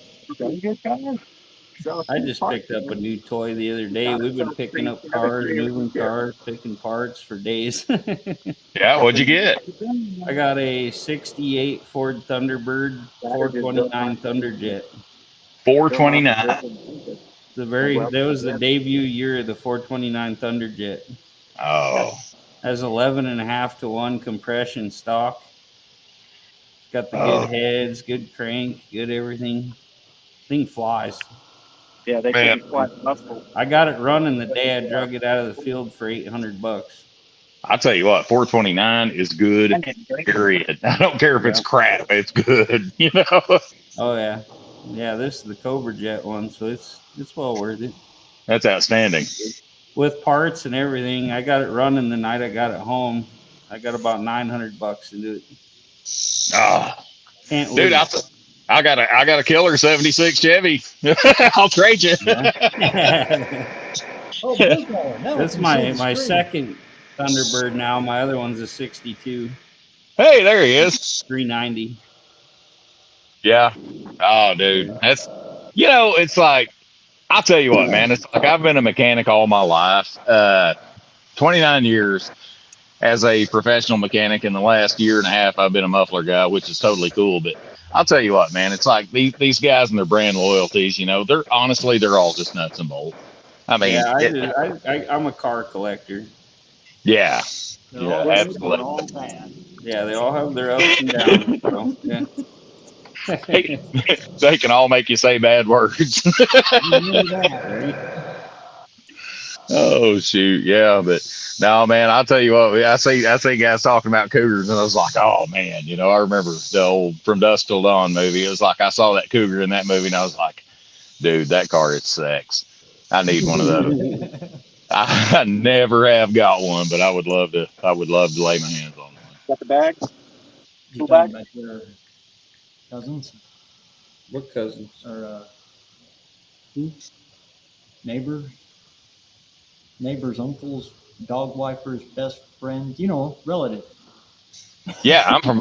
hey, man, I'm from Arkansas. We got Uncle Dad over here, you know. Oh, my cousin's got a 71 Cougar that they picked up with a 351 Cleveland. They've got it up for sale. But yeah, she bought it for like 7,000 and is trying to sell it for 14. She just bought it. She's one of them ones that everything she buys is worth at least 4 times what she paid for it. You know, she may get it. But she got bent over in the first place. I don't know. It's got some cancer and it's got a lot of little issues, and they don't sell for that much here. If you took it somewhere else, yeah, you could get it, but not here. Like here, it's a $4,000 or $5,000 car, and she paid $7,000 for it, so she's already bent over. Yeah. Well, I don't know, man. It's like, you know, they're not making any more of them, so you know the price ain't gonna do nothing but go up. Yeah. It's the last of the hot ones. Yeah. And man, if you look at the price of a new truck nowadays, man, a new truck's $80,000. It's like, you know, 25% of that, still $20,000. That makes me think this old junk I'm working on is worth something. It makes you feel good anyway, right? Yeah. This enormous money pit I keep chucking money into, just, you know, I think maybe I'm going to come out. Oh, man, I'll tell you what, guys, Sikeston's been on my mind lately. I'm excited about this. I am fired up about the No Name Nationals. It's one heck of a time. I was there as a spectator last year because my car didn't make it, but I'll tell you what, it was every penny. Well, didn't you give a car away there last year or something? Yep, that's what they're working on now. Yeah, man, I saw the video because I had looked into it and stuff, and I was like, man, that looks cool. But honestly, I posted my first video on my channel October 17th of last year, so it was over before I even started. Well, you gotta jump on it here. Yeah, man, it's like, man, things just took off, but I am fired up about it, man. It's like, you know, I've got my Pinto, and truthfully, I intend on loading that car with a come along when this thing's over. And Corey, you know, from Muscle and Cars, you know, we're building that 55 burnout car with the Nitro 5.3 in it. It's probably going to get loaded with the come along too, but it's going to be there. We got some stuff coming. And have everybody fix it there. We have a long load up what parts you have and tell everybody what you need and just show up and they'll build it for you. Yeah. Thrash hard. He thrashed hard. And he made it. It did start. It ran. Yep. And he did a lap. Yep.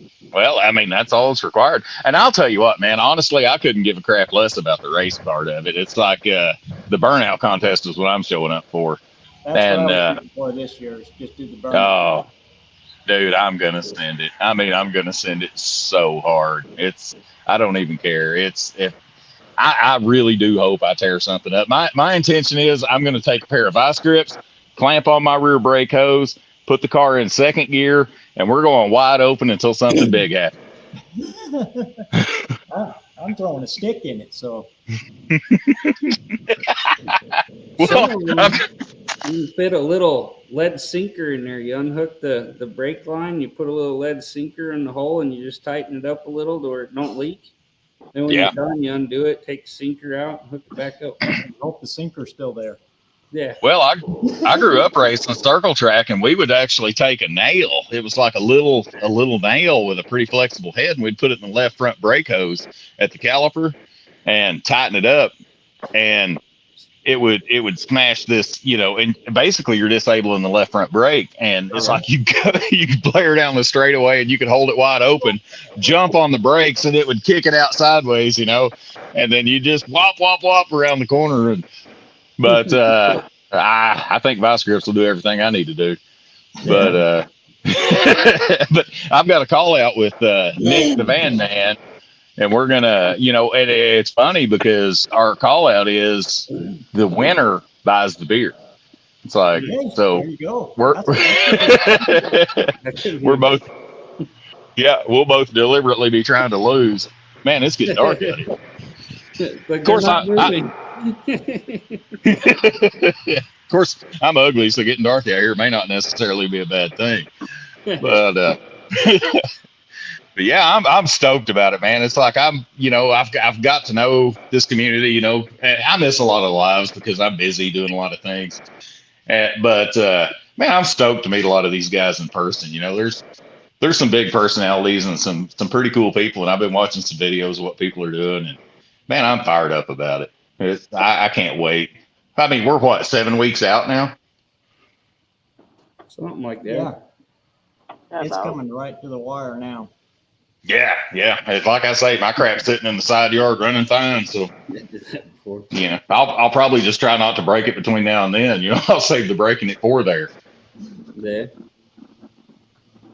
Oh, But Stepen, he drove one all the way from Texas there, changed the rear end for drag racing gears, and slap it all together, run it down the track, hold the rear end again, put highway gears back on it, and drove it all the way back home. Man, that's hero status right there. Well, I think I need to get out of here. I gotta get home, get stuff done. So I'll turn you back over to the man, the myth, the legend. Where? Nice. Thanks, Mike. Yeah. Everybody hasn't subscribed to Cousin Mike.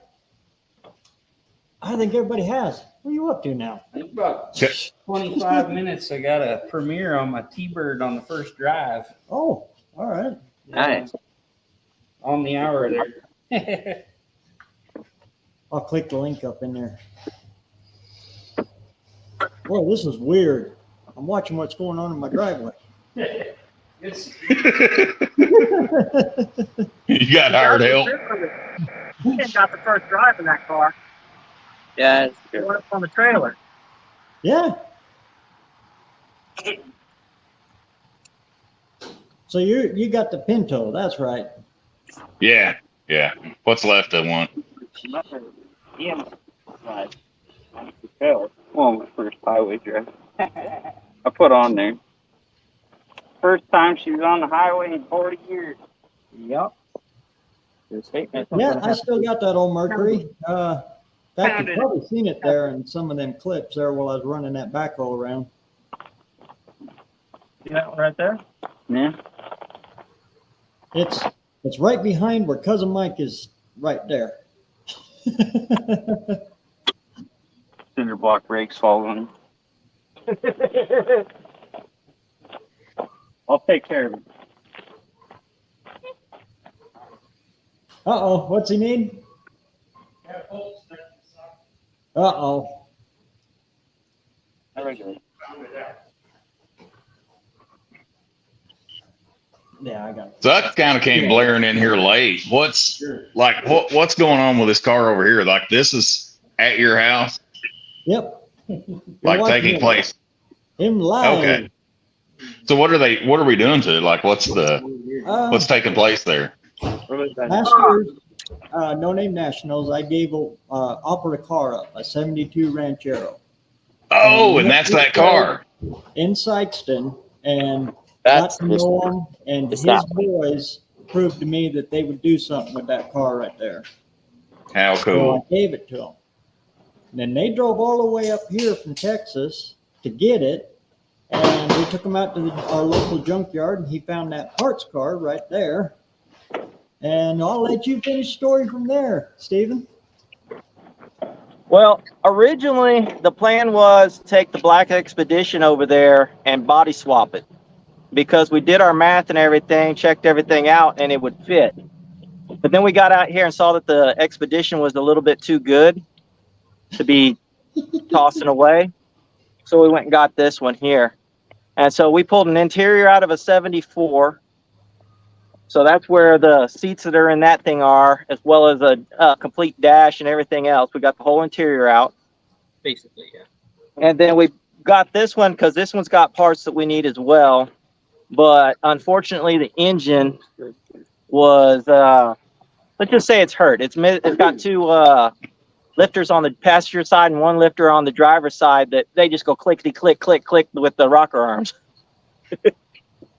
So that kind of tossed that out. So we're going to put a different engine in there. It's going in with a 302. But basically, we've got parts on this thing that we need for that car and for a couple other projects here. So we're kind of just moving stuff around. We're scavenging parts off the engine here. Valve covers, water pump, timing cover, the front sump oil pan, and pickup screen. We would do a brand new pickup screen, but that's like Tuesday is when it's supposed to be here, and I just said nah. Just wash out the old one and send it. No, we'll wash it out good. He's got a solvent bath there, and we'll work on that type of stuff. But it's been interesting because living in between Austin and San Antonio, I can get parts a heck of a lot faster, and that's kind of taking some getting used to. Out here, So- you gotta kind of think ahead a little bit. Yeah. Well, that's me, dude. It's like I'm in Harrison, Arkansas, and I promise you, it's like most of my crap comes from Amazon. They're, yeah. I'm about to die here. I got 5% battery. Uh-oh. All right. I'm going to jump off here real quick. Sorry. I'll run you a cord out there if you want it. All right. So this Ranchero, is this thing going to be a no names, or is that the intention? He's pushing for it. Cool. Like I say, dude, it's like it's been on my mind lately. I'm fired up about it, man. It's like I can't wait. I'll tell you, it is one good time. The hardest thing to do at the No Name Nationals is walk 10 feet. Somebody did. Well, that shouldn't be too much of a problem because I'm taking my four-wheeler. It's like I'll just drive. Everybody wants to stop and talk. Hey, how you doing? Oh yeah. It'll take you all day to walk the pits. Yeah, man, I'm excited to run into all these guys, I've seen on here. And like I say, I mean, I've missed a lot of lives lately because I've been busy, I got a lot of stuff going on, but man, I'm just fired up. It's like, it seems like there's a lot of really good people in this community, and, man, I'm stoked about it. I can't wait. It's, and we're getting close now. It's like, it's funny how fast it comes up on you, Brother Hoop, Big Mike's Hoopty Barn. Oh, Big Mike. I was watching Big Mike video this morning. That is one cool series he's got going there. 90,000. Oh, man. And the whole story behind the Blue Goose is just fantastic. Yeah, and it's like I watch that stuff and I'm like, he's going to make this car work. He's going to get it going. It's like he's got the fuse box spray foamed in the bottom, and well, man, stuff ain't running right, so we're gonna jump a ground across here, and it's like he's gonna make this thing work. Oh, Big Mike, he's one that I always said I can't tell you it's wrong if I've never seen it done wrong. I can't tell you it won't work if I've never seen somebody try that. Well, is it wrong if it works? Exactly. Yeah. A carriage bolt will work for a slip yoke, in a driveline, Big Mac proved it. I will say I was a little bit. I was watching the one I was watching this morning had to do with like the drive shaft yoke. He's like, yeah, we can just cut this off and put her together here. And I looked at my wife and I said, I said I've got a mill and I've got a lathe and I've got the tools to make that work correctly. I said I'm not sure I would attempt that, but if it can be made to work, he's probably the guy that's going to make it work. And that clutch linkage on Blockbuster, oh, that was cool. Stuck the washers on there and everything. Even my dad looked at that and said, really? I think that'll work. Hey man, all it's got to do is work. It's it just is what it is. It's like the YouTube stuff. Something I figured out is like when you start getting, once in a while, I get a video that gets big numbers. And something I've noticed is like when they start getting big numbers, it's like you start getting all these random guys in there and they want to tell you everything you're doing wrong. It's like, dude, you're watching me. Am I really doing this wrong? And let them keep telling you. I mean, that blows them. Oh, I love my haters, man. It's like it's became a game to me. I just see how mad I can make them. And, I don't care. It's like, I never dreamed that my stuff would end up at the level it is. And it's just funny to me, so I don't know. I just like seeing how mad they can make them. It's like me at my work, I work at a muffler shop and my boss was actually looking at Google reviews yesterday and he flips his phone around. He's like, dude, look at this. And he says, it says, when you call Extreme Muffler, ask to talk to Nathan, the owner. He took really good care of me. It said Nate Cheney, which is me. He says it's kind of the opposite, but he does good work. So it was like maybe the high point of my career is I got called an asshole on Google. But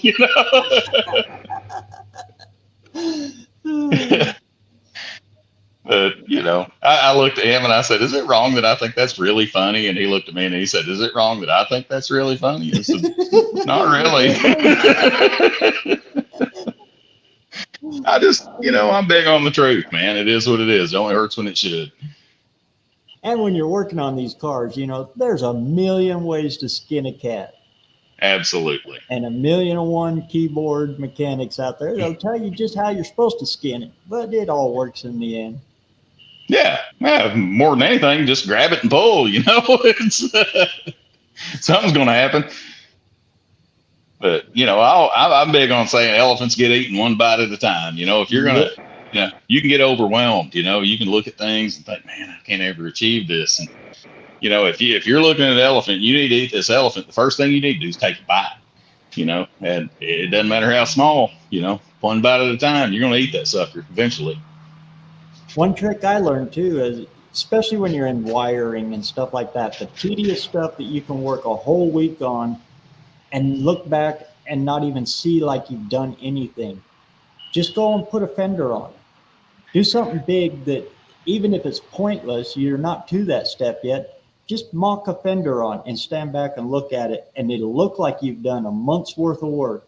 And then pull that fender off that only took you 2 minutes to put on there and go back to doing the tedious, Yeah, visible progress, man. Yeah. Absolutely. I just did some of that today, man. It's like on my OBS, I bought a 88 for a buddy of mine. We got talking and we switched beds, because I decided I'd rather have that step side. And man, I've been blocking on that stupid thing and rubbing on it. I'm sick to death of rubbing on it. I switched the beds today, and man, I ain't gonna lie to you.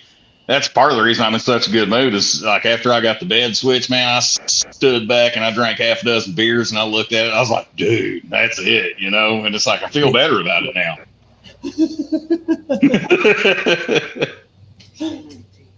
Okay. Yeah, little tricks like that. You got to keep tricking yourself into to keep right on going. Yep. Oh, yeah. I've been getting up 5 a.m. blocking parts, because it's been bad hot here. I'm not a morning person, but if I'm gonna get something done, I got to get it done in the morning right now. And I hate it. Made a video the other day, and I was editing, and I was like, "Whoo! I'm a jackass in the morning." But we got it made anyway, you know. Oh, we got a Wendy English in here. What's going on, Wendy? Mr. Tim Windsor, the nicest daggum guy on all of YouTube. What's going on, man? Get my hand here. I tell you, I'm struggling. I got a smaller. Got this pumpkin-sized head. You know, it's kind of takes everything up. You know, I kind of got to wave my hand where I can. Which is another fun thing, like at the muffler shop. You know, somebody picks up my welding helmet. You know, it's funny when you see them put it on. It drops down around their neck. Oh. But yeah, I mean, you're absolutely right. It's like just visible progress. You know, like I say, I've been blocking primer and sanding, and it's just miserable. You know, it's time consuming. It just is what it is. But man, I switched that bed today, and I'm like, holy crap, this thing's gonna be cool. And I needed that. You know, I didn't realize I needed it, but I needed it. Body work, that'll get you into that dread zone.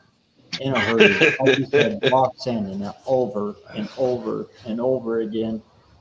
And I'm bad at body work. I fully 200% admit it. Well, a little known fact is I used to make my living doing it. It was like there was from 2005 to 2007, how I made my living was building Chevelles. It's like I was doing frame off restorations on Chevelles, and we'd sell them on the high-end auction circuit, and that was what I made my living at. So I'm actually pretty good at it, but it's, you know, I kind of hate doing it. You know, you put all this stuff on it, it ends up on the floor, and then you put it on again, it ends up on the floor again. And, you know, it's why am I doing this to myself? And I told my wife today, I said, I think I'm just going to start buying nicer cars. You know? But maybe we're just going to stick with the patina stuff. Yeah, that's generally where I'm at. Or satin black, or as I call it, body shop in a can. That's what I call polyester primer, man. That's body man in a can. You just pile that stuff on and block it till it's flat.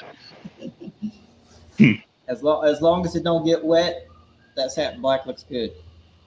Man, satin black looks good. Period. It's like I'm a fan of patina, of satin black. You know, truthfully, man, I'm just a fan of things getting done. It's like I love seeing people get their stuff together, and really, it's like my whole channel. You know, that's been my goal from the beginning, is just inspire people to get out there and work on it. You know, because you get people that say, well, I mean, how many of us have tried to buy an old car off somebody and they've said, man, I'm going to fix that up someday. I ain't going to sell it. And what I have kind of came to the conclusion of is it's not really that they're going to fix it up, but what that car represents to them is hopes and dreams. You know, they're hoping that their life will suddenly take a turn to allow them to build what they want there. And what they fail to realize, though, is getting your life to a point where you can do this is the same as doing it with a car. It takes hard work and dedication over and over, consistency. You know, it's like you have to put in the work to make it happen. If you're, you know, it's like if you're going to fix a car up, it takes money, it takes dedication, you know, and to get that, you have to apply that in the other aspects of your life. Very, very true. Kind of got the preaching there, but yeah. No. Yes, 100% correct. We're going to put the hand up high. You know? It's like we're going to have car church up in here. But yeah, I mean, it's like that's all I can come up with because, man, I mean, how many cars have you seen that you're like, man, I could do something with that? And they're like, nah, I'm going to fix it up someday. And you think, no, you're not. And invariably, most of the time, they don't. I can show you some right now that I used to, when I was a paper boy, I tried to buy them. And you know what? They're still sitting in the exact Still same sitting spot. there. Probably a little bit lower into the ground. Yep. Yep. Yeah, I just 64 Dodge van, and he still won't sell it.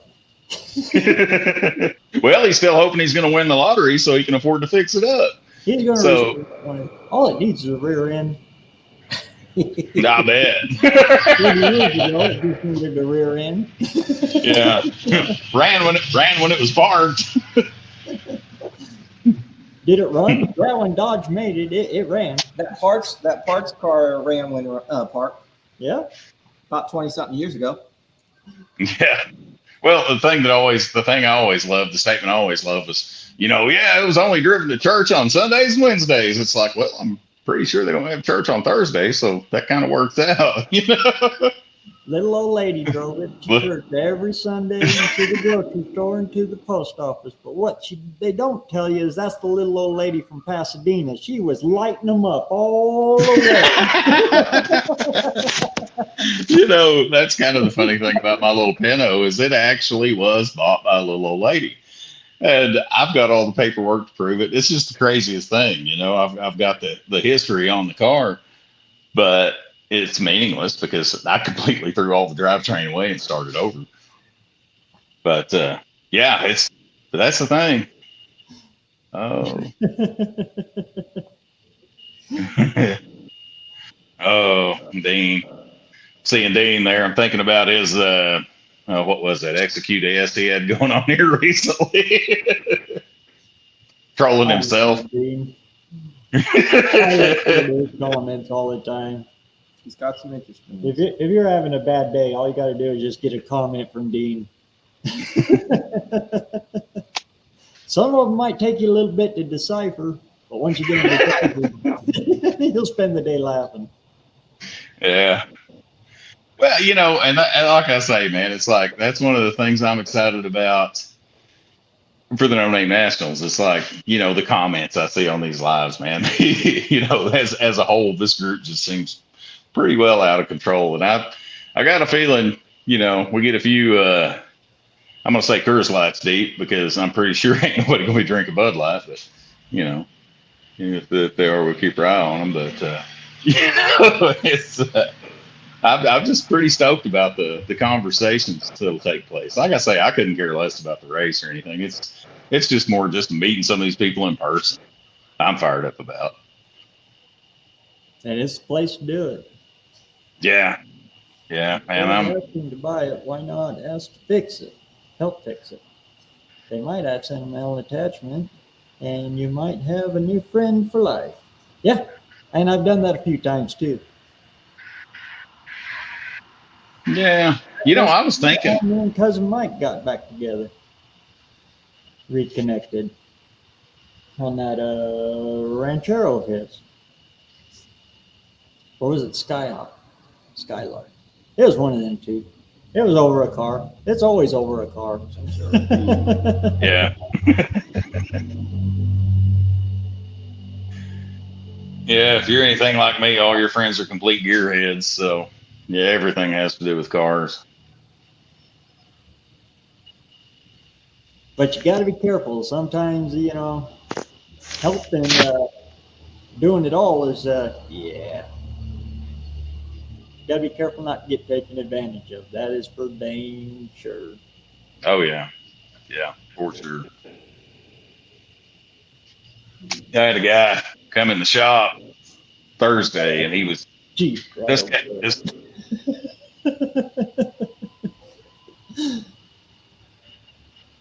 But dude just bent on getting me to wire his LS, right? And I'm like, told him, I said, I don't want to do it.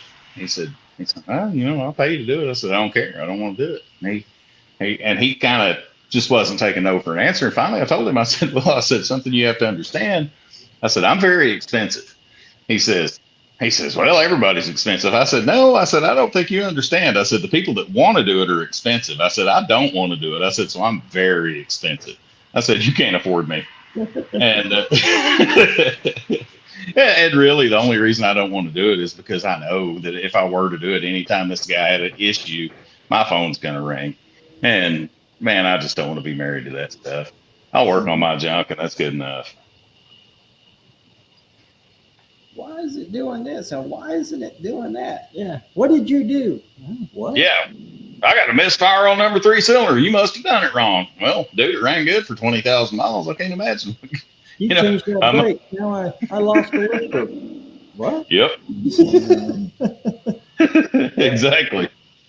Oh, I mean, I told a story about a guy who bought a van from him and turned around and 6 months after driving it said the tires are going bald and the thing ain't running right.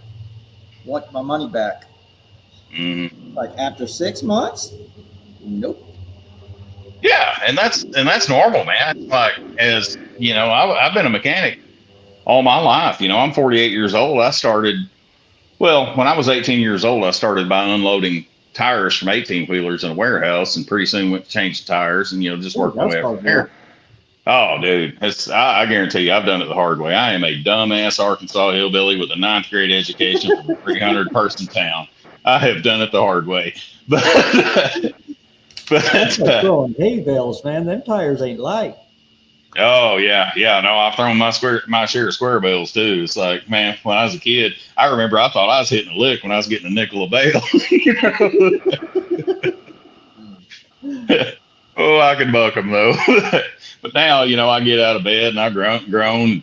Buddy, usually I wake up and I'm pissed off that I woke up alive for about 30 minutes, till the pain kind of subsides a little bit. But that's just, we're a dying breed, man. We're the older generation, and we've worked hard, and I mean we hit it hard, and we believe in going after it, and it's a fading thing, and it's really sad because it's about motivation. It's like you have to believe in yourself enough to go after it. It made us adaptable too. They made us obsolete. We knew what to do. Yeah, they made us obsolete. What they done. It's like, man, we went to the movies Tuesday and we stopped at McDonald's, our local McDonald's, and it's corporate owned now. And it's, I'd read things on our local gossip page about it, this, service sucks here and blah, blah, blah. And I walk in and one of the first things I look and see is they've moved the drink fountain behind the counter. They charge for refills now. I'm like, whatever. Well, we're in a hurry trying to get the movies, and we, honestly, they give everybody their food except for me, man. I wanted a double quarter pounder, and I'm sitting over there and I'm waiting on it. I'm starting to get mad, It's like I've been waiting on this stupid hamburger for 20 minutes. Y'all kicking them out the drive-through window, this ain't right. And it kind of reached a point where I start getting a little bit upset, and I start vocalizing that, we're going to say. And youngest stepson, he don't have no idea. To him, I'm just some bald fat guy. He has no idea about, past or old man got some fire in him, and I start getting mad and I start vocalizing a little bit, and he's got this look on his face. He said, "Oh man, this is awesome." And Mom's like, "We got to get out of here," and, you gonna get the cops called on you. It's like, it's just wrong, But I just felt like they was playing games, It was like, man, I was trying to get to the movies, It's like, I don't want to go hungry. I'm fat, man. I didn't get this way for no reason. It's like, I like to eat. Worked hard to get What's that? Worked hard to get like this. Yeah, absolutely. You can eat right, live well, and die anyway. When I die, I'm gonna have enjoyed a whole lot of good meals. So they can just roll me off in the hole. It'll be fine. I told the wife, just put me in a hefty bag and stick me on the curb. That way I'm the county's problem.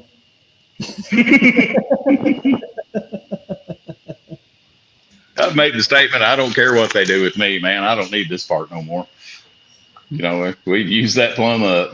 But it's like, Hunter Thompson said, it's like the object of life is not to arrive at the grave in a well-preserved body, but rather to skid in, broad slide, totally used up, worn out, and say, man, what a ride. And actually, right, see if I can get that on camera. Right there, I have a Hunter Thompson tattoo. Which tattoos are a funny, boy, that's a conversation you should have with me. I've got some good ones. Oh, poor choices. But I'm feeling much better now.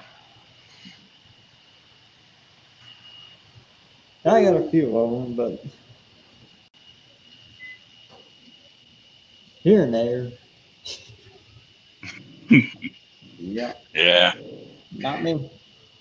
I just get sunburn and get freckles. Step out. Oh, hey. He's back. Hey, so you're back. Yeah, the phone call had to take. I think I'll let you hold the fort down. I'll go get me another You drink gonna of get water. you something to drink? All right.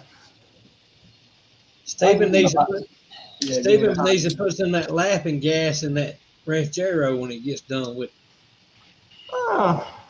Well, considering the shape of the motor so far, might not be too bad an idea. I think the rings are already gapped themselves for nitrous.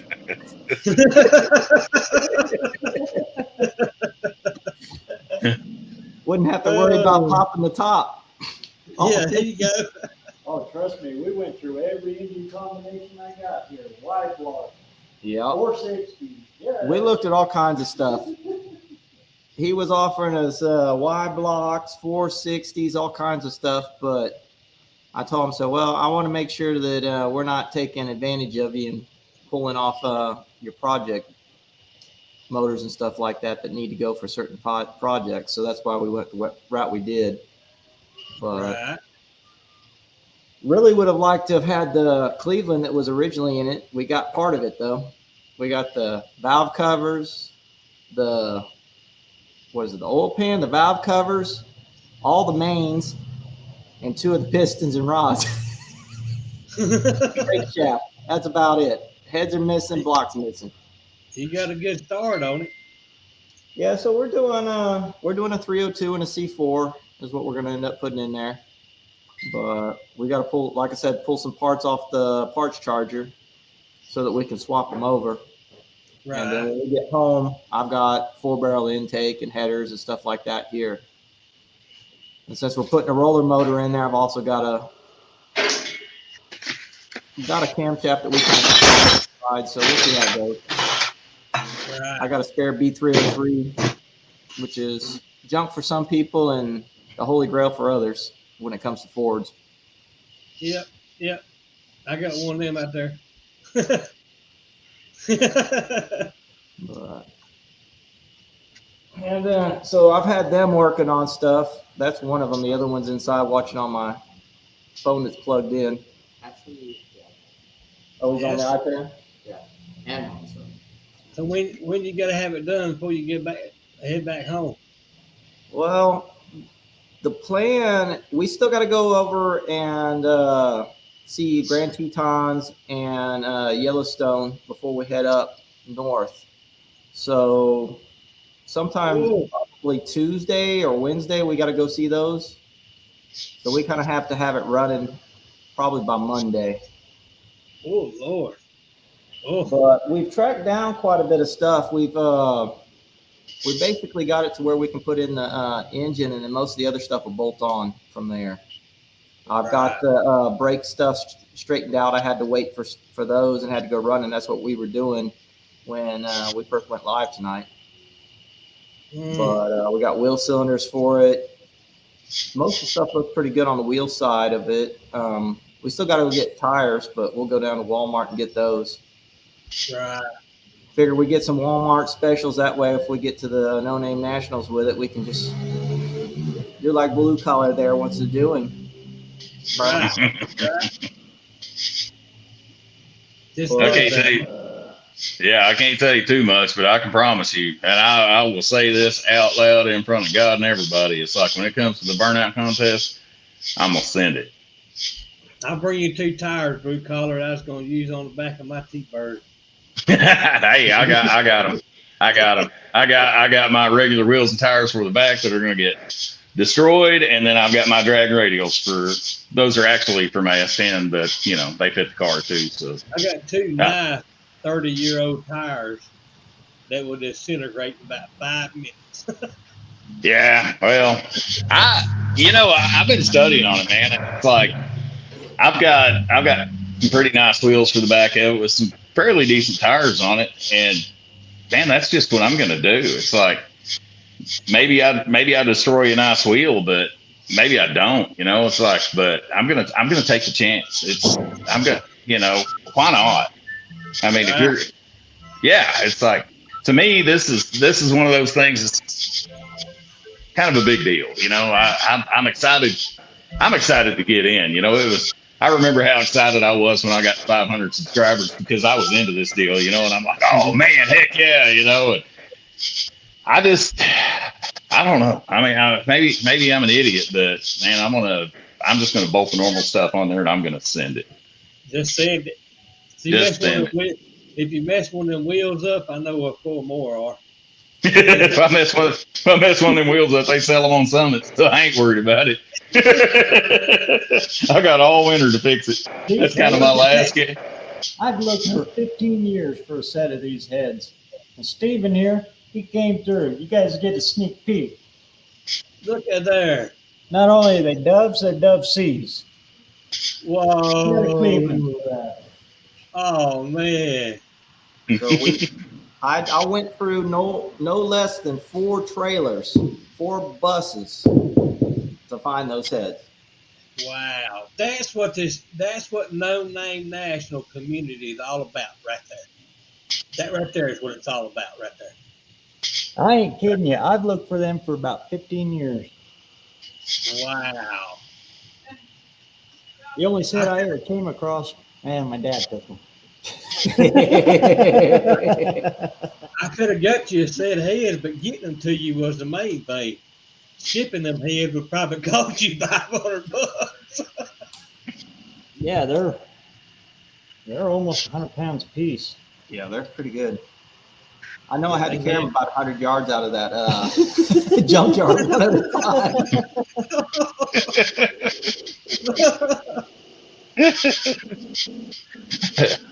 And I left the back at the house because there wasn't room in the car because there was a transmission and 2 cylinder heads where my tool bag would have been. And that's the other part that he brought me. And I'll show you that on the upcoming video that's coming. That's like the 69 302 351 heads are hard to find. They're very hard to find. Jason down there, he's talking about it. He was on the phone with me.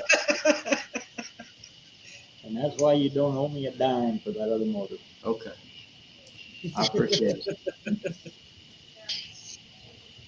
Oh, man. Sorry. That is sweet right there, boy. But that is sweet right there. Christmas present out there and says, open it. Yeah. Yeah, see, I'm sitting there digging through these buses and I find these things. I go, man, that thing's a little bit rougher than I would have liked to have found, but I found them, so I call him. Nothing. I send him a picture and nothing. So I call Jason. I'm talking to Jason while I'm looking at it. It's like, man, I'm kind of waiting for BareRose to give me a call back. I guess I better get going. And then it was like about an hour later, I heard from him. All I seen was a picture of the Dove seat. I didn't care what condition. Yeah, dang, no, wow. I mean, you guys might. Yeah, you guys might as well be speaking ancient California and Hebrewoid with the Ford stuff to me, because I don't know, but I can definitely appreciate what's taking place there. It's, you get buddy stuff going on. Oh yeah. Yep. Yeah. This community is just fantastic, and I got to thank John and Dallas every day, because if it wasn't for them 2 guys, I wouldn't have these wonderful guys sitting in my shop right now. And I was, watching, go ahead. And talking like this. I mean, that is just beyond belief. For sure, man. I was thinking about I was thinking about John the other day and these guys, and I was thinking, man, they have the potential to change the landscape of YouTube in the future, because if you think about it, it's like they're putting a lot of us in contact with one another and, all kind of becoming buddies. And it's like, instead of competing channels, what's going to happen when these guys make it and we're all working together? I mean, it could be phenomenal. Oh yeah. Take it over. Just look at what's happening. I did pull that muscle. Yeah, you did. Good Lord. We've been sore ever since he got that 460 out of that parts yard yesterday. Tell Big Blocks will do that to you. Broke something there. So I stick to LSs, man. I'm old and decrepit. That's all I got to roll in things out in a wheelbarrow. That's all I can handle anymore. Put me in a big block, I'm just going to be dead somewhere between the donor car and the gate. Well, the guy over there picks him up with the once you get everything unhooked, he pulls them out with that front end loader. But inadvertently, you got a bolt that don't want to take and break loose and everything, and you brace off of something. When you pull, something gives, and you go. Filter off like that bolt that he was showing you guys. Yep. That's why I went and grabbed the filter wrench for you guys. That's why I bought that little unit right there. Oh, that thing's a monster. It breaks things before you're ready for them to break. But my wife tells me everything I spend for the channel is tax deductible, so I'm like, I'm buying tools.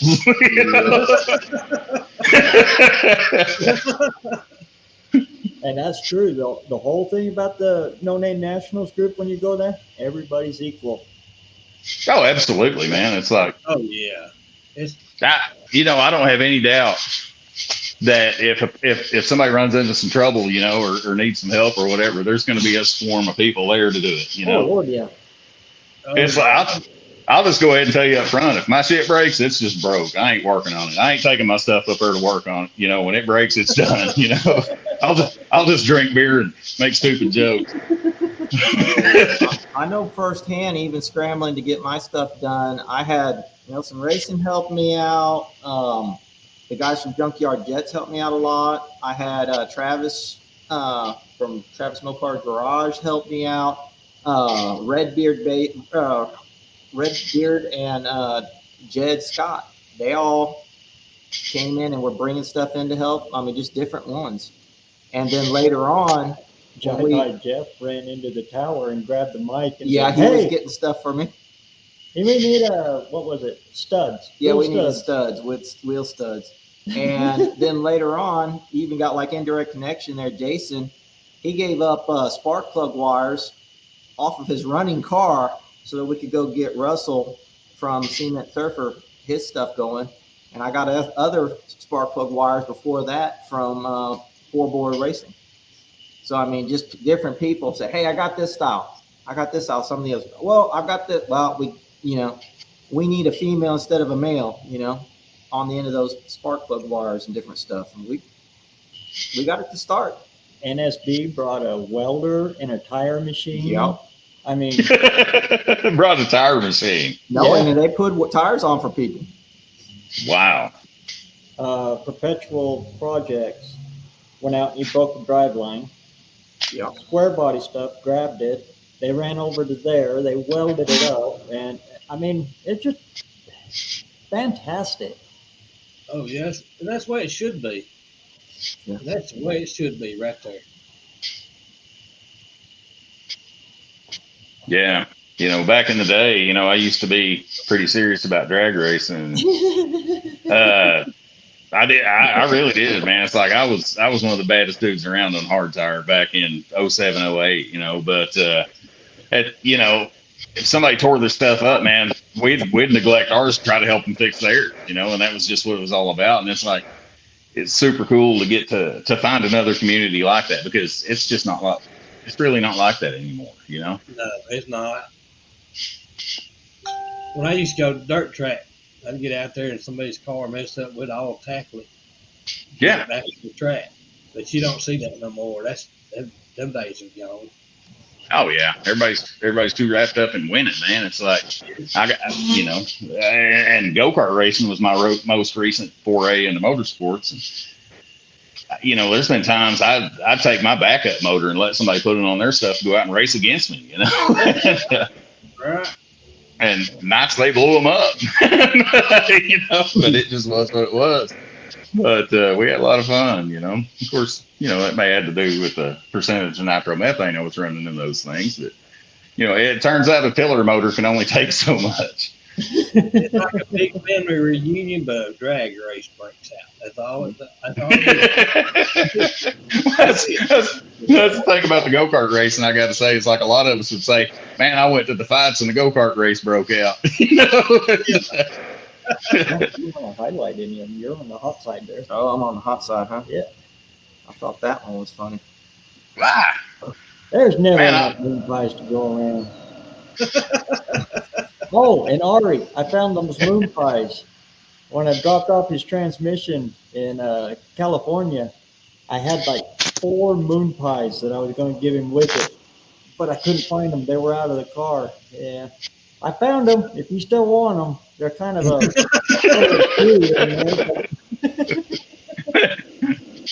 It's like it's more like crescent moon pies. First, you're like. The BareRose, are you gonna put them heads on that motor you're building now?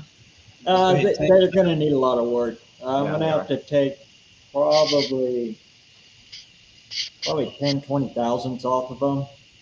They got a little rust on them, and you can see on, it was either number 1 or number 8. She let loose into that cylinder, and she come up and smacked her pretty good. So I'll have to cut them pretty good. But that's all right. That's just more compression. Turnaround for it, compression. That's right. That makes that toner rim act better now. So I gotta ask, when you say dove heads, what denotes a dove head? Does it have like a dove cast in it or something? Yep. Really? It's actually D0BE. It stands for 1970 casting. And that's the pinnacle of Ford's performance in the big blocks. So it's like in the casting number, it's D0VE. Yeah, but everybody calls them doves. Okay, well I can see that. The closest similar ones would be a 68 or 69, and in that case it would be a C8 or C9 VE head. They just call them the dove because it looks like it spells dove. Yeah. I see. But you've got the closed chamber heads with the big valves, decent flooring ports on it and everything without having the big giant ones like the D3s. Yeah. D3s you'll find everywhere because they ran them clear through the 80s. Yep. But they're giant open chambers. Yeah. I mean, you got a well in there before it even gets in there. I think they're 97 cc. They're huge chambers. 97. Wow. Yeah. Yeah. Wow. After that, it'll have a dash, and usually it's a number. But if it's a dash C, that was the special application stuff. So you get that in like Berkeley's, the Berkeley Marine, or some of their higher, not Cobra Jet, but their higher performance stuff. So if you can find Dove-C, that's the good ones without going clear to Cobra Jet. Okay. Well, I figured I better ask because I run into a lot of stuff, and honestly, I'm lost as a ball in how weeds when it comes to Ford and Mopar stuff. It's I've always pulled around with Chevrolets, and I don't know what I'm looking for.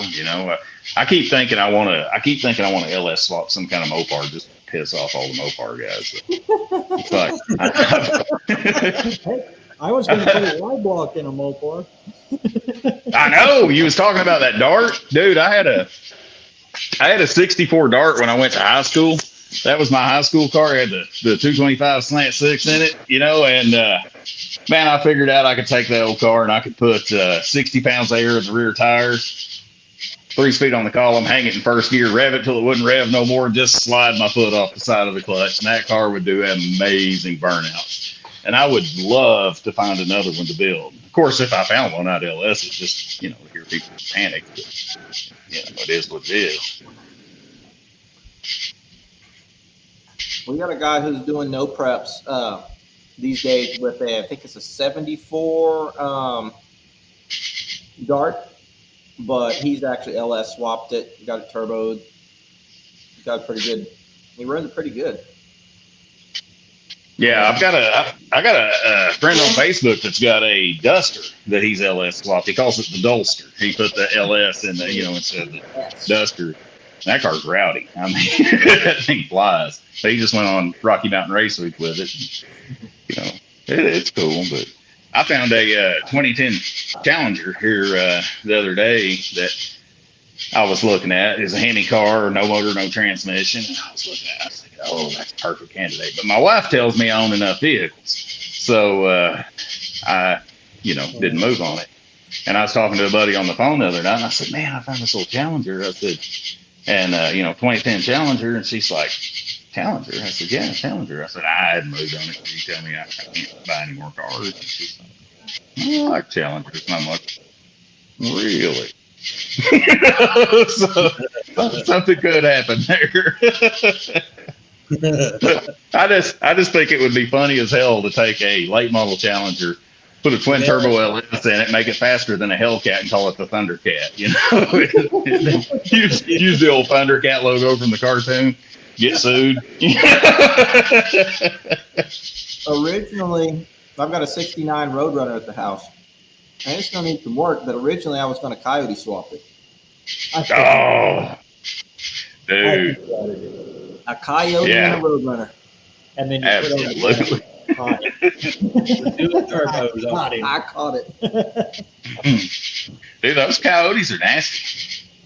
Cobra Jet, that's a dash CS in the Dubs. Prior to that, it was CJ, if I remember right.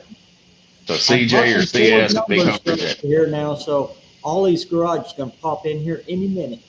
Yep, it'll be in a second.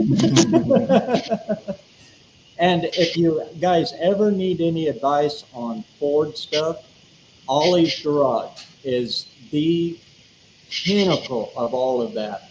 That man knows more than, he's forgot more than I will ever know about Ford. Yeah.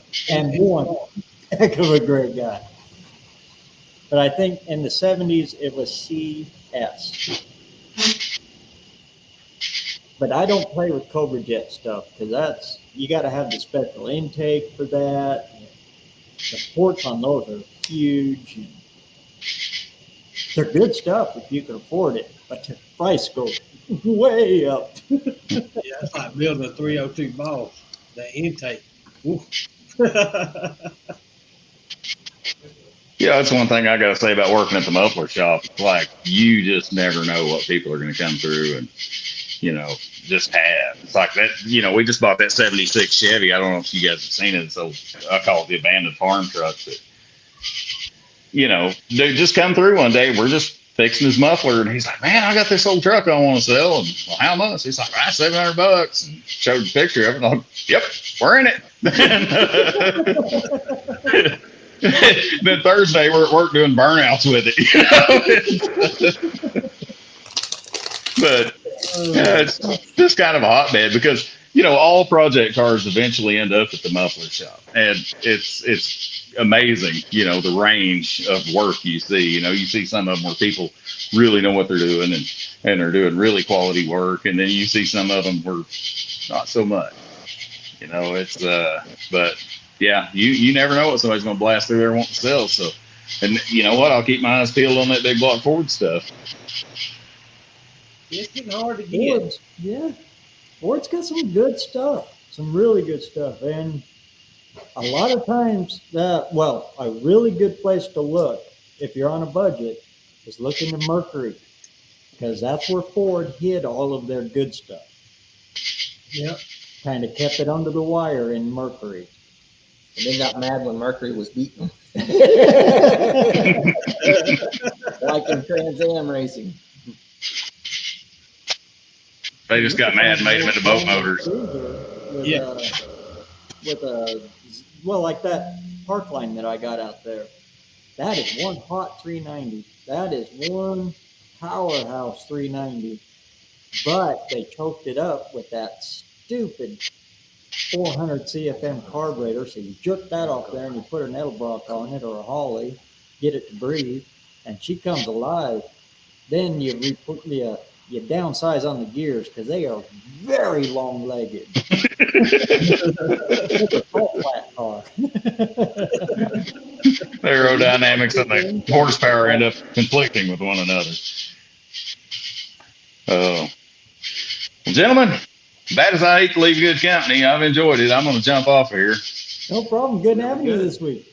Likewise, dude. I'll tell you what, I always enjoy it. It's fun place to come crack some jokes and carry on a little bit. And like I said, I'm really looking forward to meeting all you guys in person. I'm fired up, man. Yes, sir. That was the best part right Good there. seeing you, blue collar. Getting to meet everybody. That's the best part of it right there.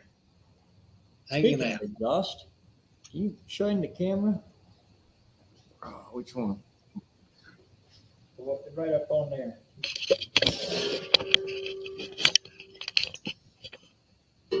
What do you guys think of that? How do you think of that? That looks sharp right there. I like that. I was thinking The only about doing question that is, right in front of the back tire, right beside you. the only So question either there or is, right behind the back tire. the only question is it going to be high enough for to use it right there? It's going to be high enough for you to drive it? Oh yeah, I just raised the front end up.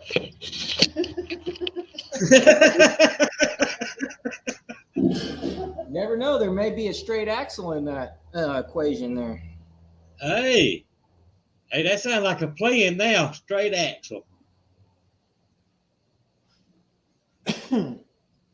We used to build fire trucks, brush trucks, and they had an automatic vent system for the trucks. When they pull them in, exhaust tubes, they come down and they're a big donut-looking magnetic donut thing that would click right onto the exhaust for the fire trucks. So Right. every one of those Power Stroke diesels that came through there, I had to cut those brand new tips off and stick those. They're an ungodly looking, weird looking exhaust tip. Had to install all of them, so I just kept all of the exhaust tips, and they need a home. Yeah. If you can do it and give enough of clearance, it looks sharp. It definitely looks sharp. I was going back and forth between either that or lake pipes, and I don't know. I think I kind of like the look of the dirt tracker like that.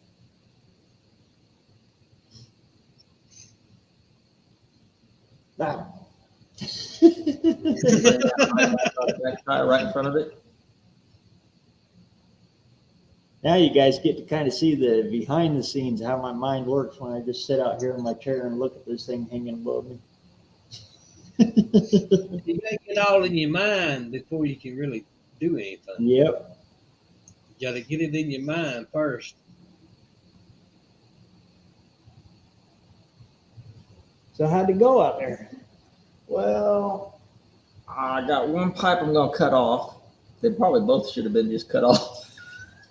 But I got three of the bolts out, but one of them, it's that AC system on that front of that firewall just kind of makes things difficult. Now, a swivel with an impact and everything, yeah, it'd come right out. So, I don't know. Well, you got it raised up, get you about a 4-foot extension, get that impact with a swivel. Yeah. You have it out in about 5 minutes. Yeah. So all cut up in the middle. I think basically at this point, I've got to disconnect the transmission shift cable and the speedometer, and that it's ready to drop the cross member and go. So So tomorrow she'll be out, and we'll be swinging her back in the other hole. Yeah, we'll get that out. I'll probably here in a few minutes. I'm gonna go back out there and put those wheel cylinders on. Button that back up on the other car. That's gonna take the longest. To put the wheel cylinders on. I'll take one of these Chevys hiding back here and drop it on the dolly, and then you can use that engine stand. We'll spin that sucker over. There's enough rusty junk out here that something will work. Yeah, we picked up oil filter and an oil filter and some Type F. As long as you got BareRose, BareRose around, there's a solution. Yep. Yeah. Back when I was looking for Type F, I hit every Walmart around. I hit the one in Blackfoot, the one in Pocatello, there's two in Idaho Falls. I hit both of them. We hit one of them in Idaho Falls. How many did they have? 2 or 3? 4. 4? Dang. That was a hot spot. Yeah, I got 4 quarts. Usually they only have 1 or 2. The thing is cousin Mike already bought them out a couple nights ago. Oh man. About I 4 bet nights y'all ago. I bet y'all have had a ball the last couple of days. Yeah, it's been fun. We've been enjoying ourselves, although we got to hurry up on some of this stuff so we can take my wife and my mother-in-law out to see some pretty country. Yep. Through Yellowstone, and If not, we won't get to see Stepen at No Name Nationals because he's gonna be all beat up.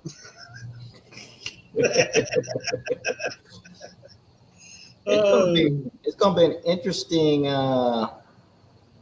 It's gonna be interesting just getting there because I'm supposed to be getting off the boat on a Tuesday, getting home on a Wednesday, jump in the car and drive 13 hours just to be there for that Thursday at noon.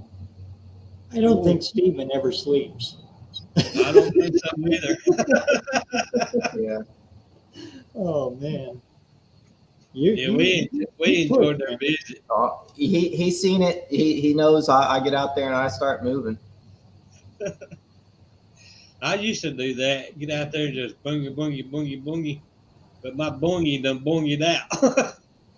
Well, part of my problem, I guess, is the fact that for about 4 or 5 years there, I got to a habit. I was playing a lot of video games, specifically World of Warcraft.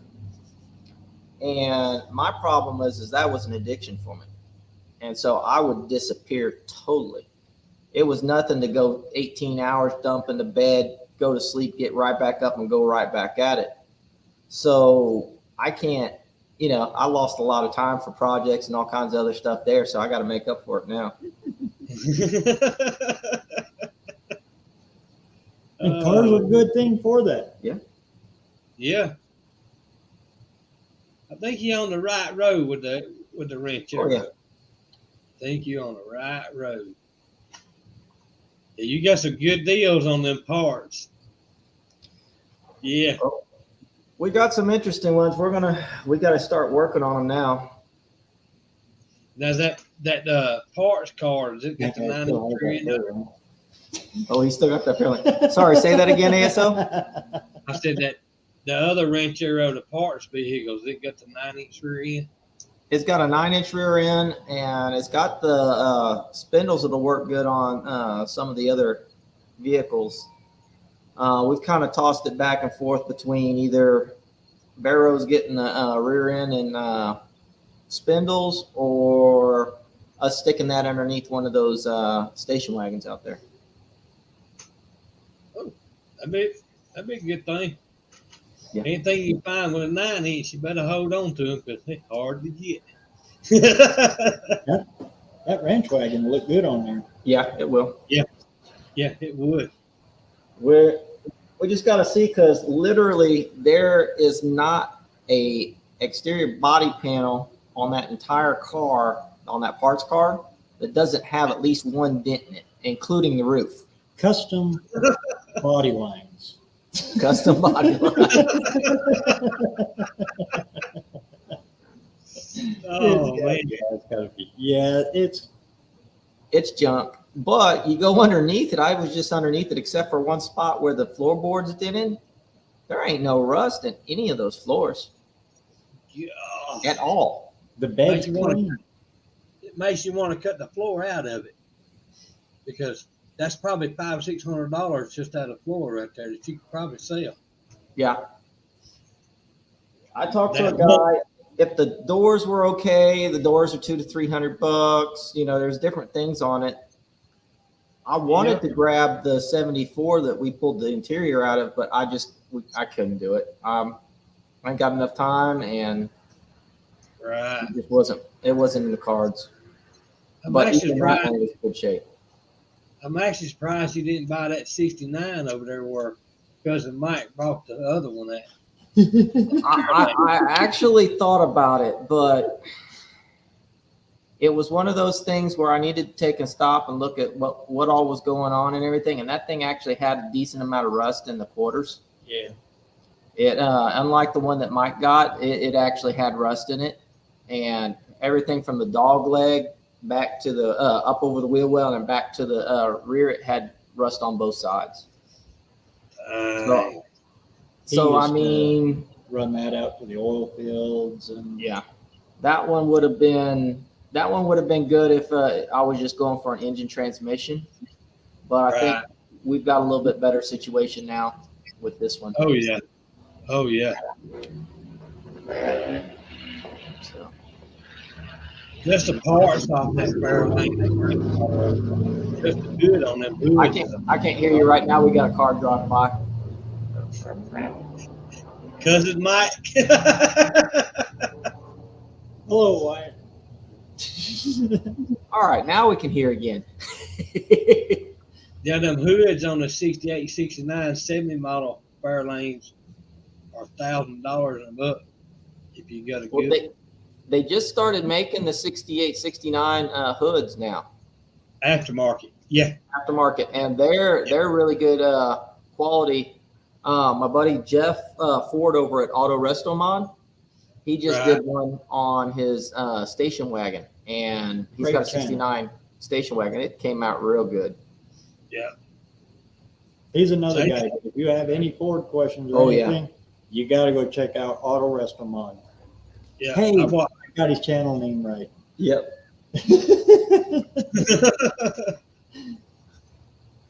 I've been a subscriber to him for, good Lord, long time. Yeah, I have too. I watched him a long time. Yeah. Small. He started off as a editor over at Mustang Monthly and Mustang and Ford magazines, but he's done all kinds of stuff. Yeah. Yeah, I love them old Ford parts, buddy. Some of them bring good money.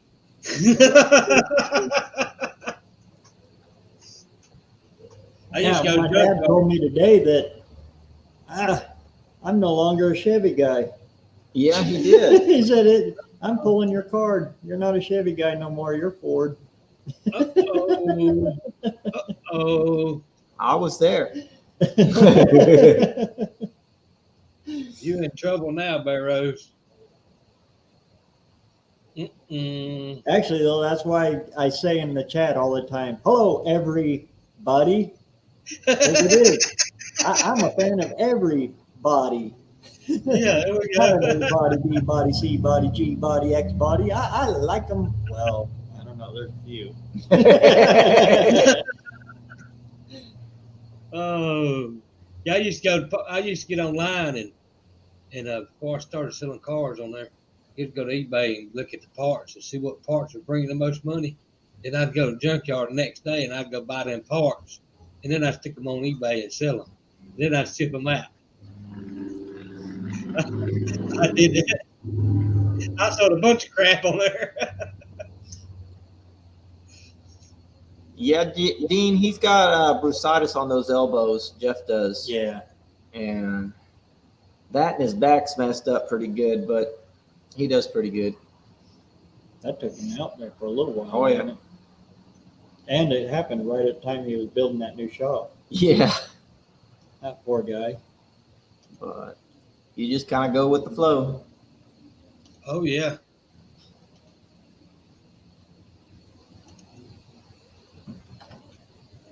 And other thing about Jeff is he definitely will make you laugh. What's the other guy's name? Cam. Yeah, Cam and Chambers. Cam. Yeah. Uh-oh. Yeah. Was the camshaft bad and the other motor that was in the other car? You said something about one of the cars had a bad lobe on the camshaft. Okay, on the parts car, when we popped it apart last night, we checked we took the Intake. valve covers off and we checked all the valves to make sure that we didn't have any sticking valves. And when we got back to the, I guess it's number 4 and number 8 cylinders. So number 4, both of them you could take and go like this with the rocker arm. Oh man. And so it's done. That one was done. And then on the number 8, is it the intake or exhaust? It's intake, I think. Both of them are. You had the exhaust is even more. You had some bouncing around there, and it was just like, we were going to try to do a will at least start and run. Yeah, Right. We didn't even bother. He turns over about that far. Yeah.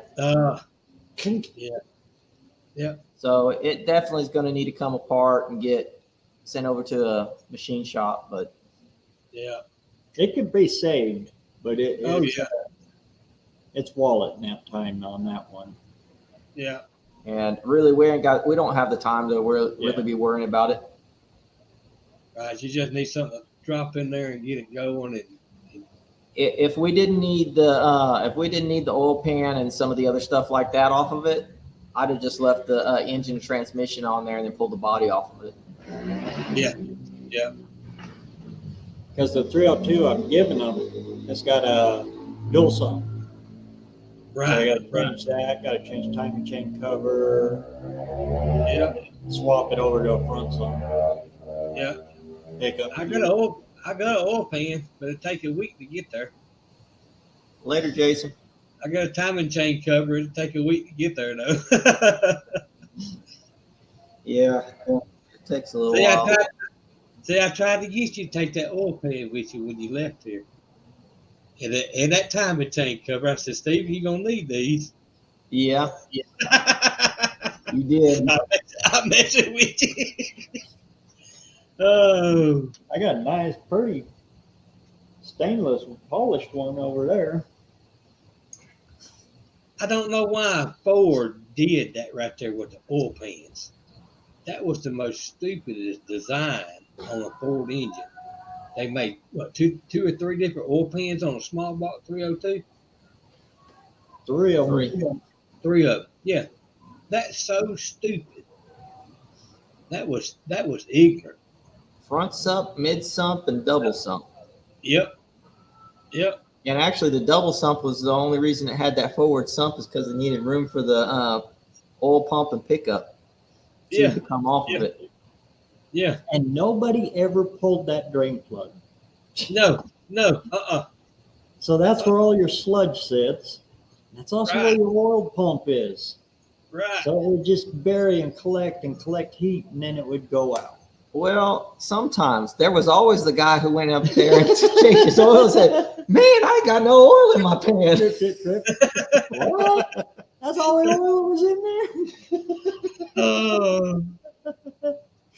Oh man. I wonder how many people did that, and then overfilled their engine because they didn't know.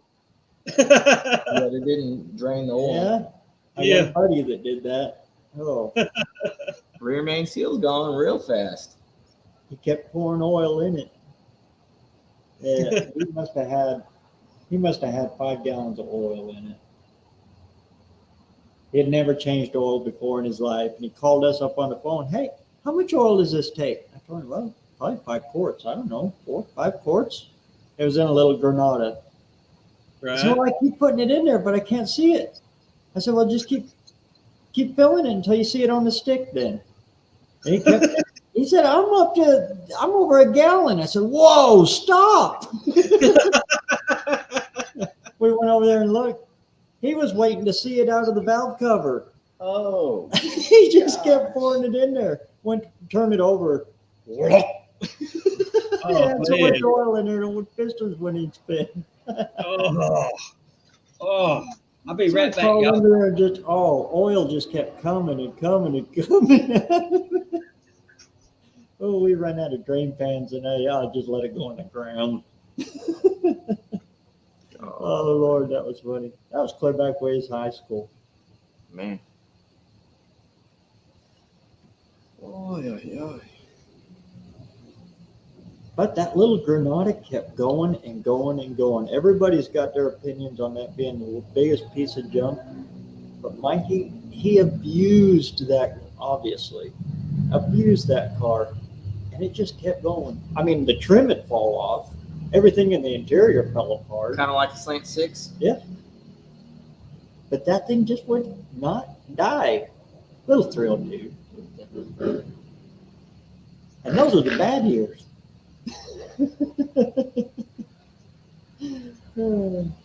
It goes to show there's all kinds of engines, whether you're a lot of people don't like those old 283s, and those 283s will run forever too. Oh yeah. You don't hear much about them. You always hear about the 350. Somebody will grudgingly talk about a 305 or something like that. Oh Lord, yeah. Don't say anything about a 307. You're an idiot for having one of them. If you talk to us. The only thing worse than that is a 350 diesel. Oh Lord. Yeah. That was a mistake. Yeah, Let's put make some the of them in gasoline engine run on the diesel. 350 Oldsmobile. Didn't the 350 diesels come in the Oldsmobiles, the Delta 88s? What's that? Years? Didn't the 350 diesel come in the Delta 88s? Yeah, Oldsmobile, Cadillac. Yeah. They even put them in the pickups. Oh Lord, were they dogs? Yeah. Suburbans. Yeah. In fact, it's hard to find one of those old square bodies. You'll see some running around with a little hood ornament that says diesel on them, but it's hard to find a diesel in them because they all jerked them out and threw a 350 in them. I had a guy try to sell me one when I was younger. Yeah. I had one out there that was brand new rebuilt. It was a straight from GM, brand new 350 old. Well, it was in a Cadillac, had the transverse, front wheel drive. I tried giving that thing away. Nobody wanted it. Mm-mm. Yeah, they was literally junk. They was junk.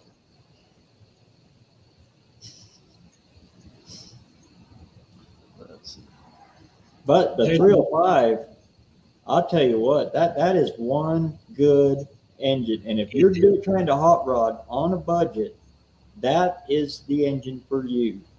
Yep. Because people throw them away, so you can pick them up for nothing. Yep. And they will run and run and run. What's that? Yeah, they're very dependable. Yeah. The only problem with them, though, is you can't do anything with them. You can put an Edelbrock intake on it and a carburetor, maybe some chrome valve covers, some headers. But you get any deeper than that, stop and go with the 350. Yep. Yeah, that's just like that 292, whatever the Ford made in the early, like the Thunderbirds like I got. They was junk when they put them in there. The 292? Yeah. Yeah, that's why I bought. You can't do nothing with them. What is that? Is that what that is? Trying to think what they put in Thunderbirds. I know the 302s, and then in 80, 81, and 82, they come up with that smaller version. Well, it's between the 289 and the 302. And they wouldn't work to crap.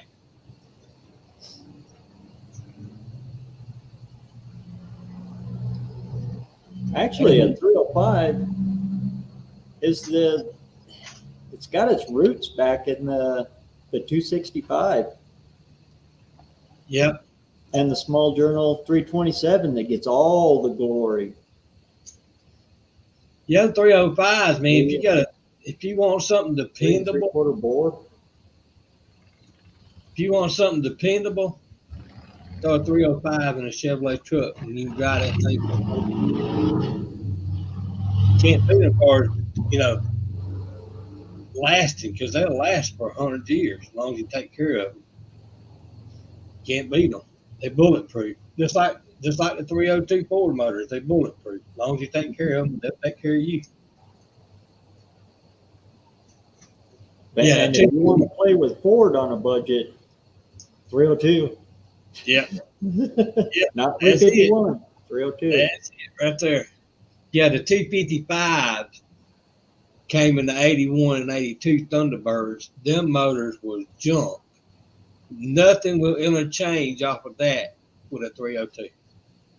Absolutely nothing.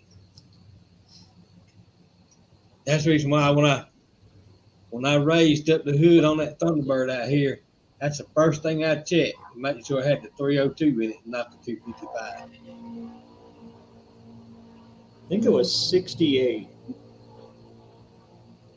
was the first year that Thunderbird was actually pretty much just a Ford. Yeah. Yeah. Engine wise. I still like the. I want to find me a Mustang, and I want to put me a 460. 68, 69. Well, what? Thunderjet pretty much just meant 4V. It was pretty much the exact same as a 4V. I think. Boy, I gotta. Any minute now. I've talked about it now. Any minute now. All these scribes are gonna pop up in the chat right now. He hears me thinking. Let's see. It's What 60? what, 7 o'clock his time?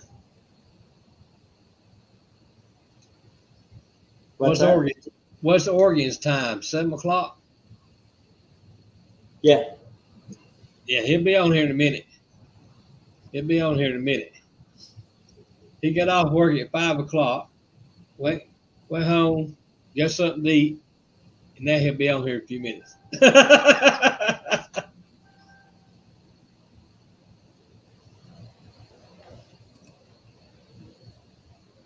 Yeah, exactly there, Dean. And I'll tell you for sure, if you're going to play with Ford, do your homework. Oh, There's yeah. a lot of forums out there, and It is a lot right. of, let's just say, some questionable information out there. Yep. Do your homework.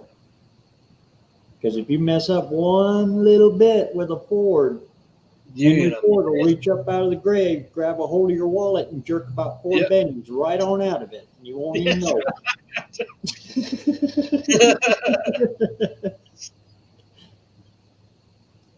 That's like them. My biggest example is right here.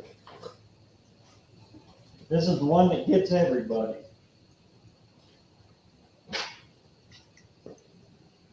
.302 Ford. Exact same years. Yep. Dippers on the gear link. Look at the difference. That's the deck height. Whoop. Yeah. Yeah. Yep. That's the difference between an SO and an HO. Yep. There you go. That's But an HO. same year. That's a standard. Yep. Exact same year, exact same casting number. Yeah. Yep. Yep. They'll bite you every time.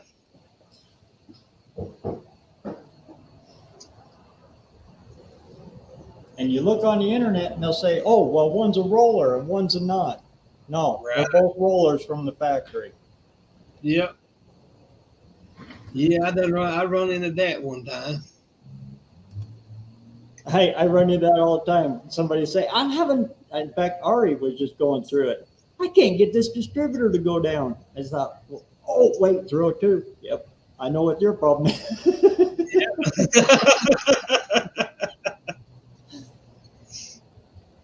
Like that's just like them GT40P heads. If you use the GP heads, then you have the factory exhaust for them heads, because the regular exhaust from the regular GT40 heads or back won't work on it. It's that one simple exhaust. It's crazy. You got that different angle on that spark plug. Yeah. You can actually run the hypo exhaust manifolds on the GT40P heads and they'll fit, but you can't run a standard manifold on there and have it fit.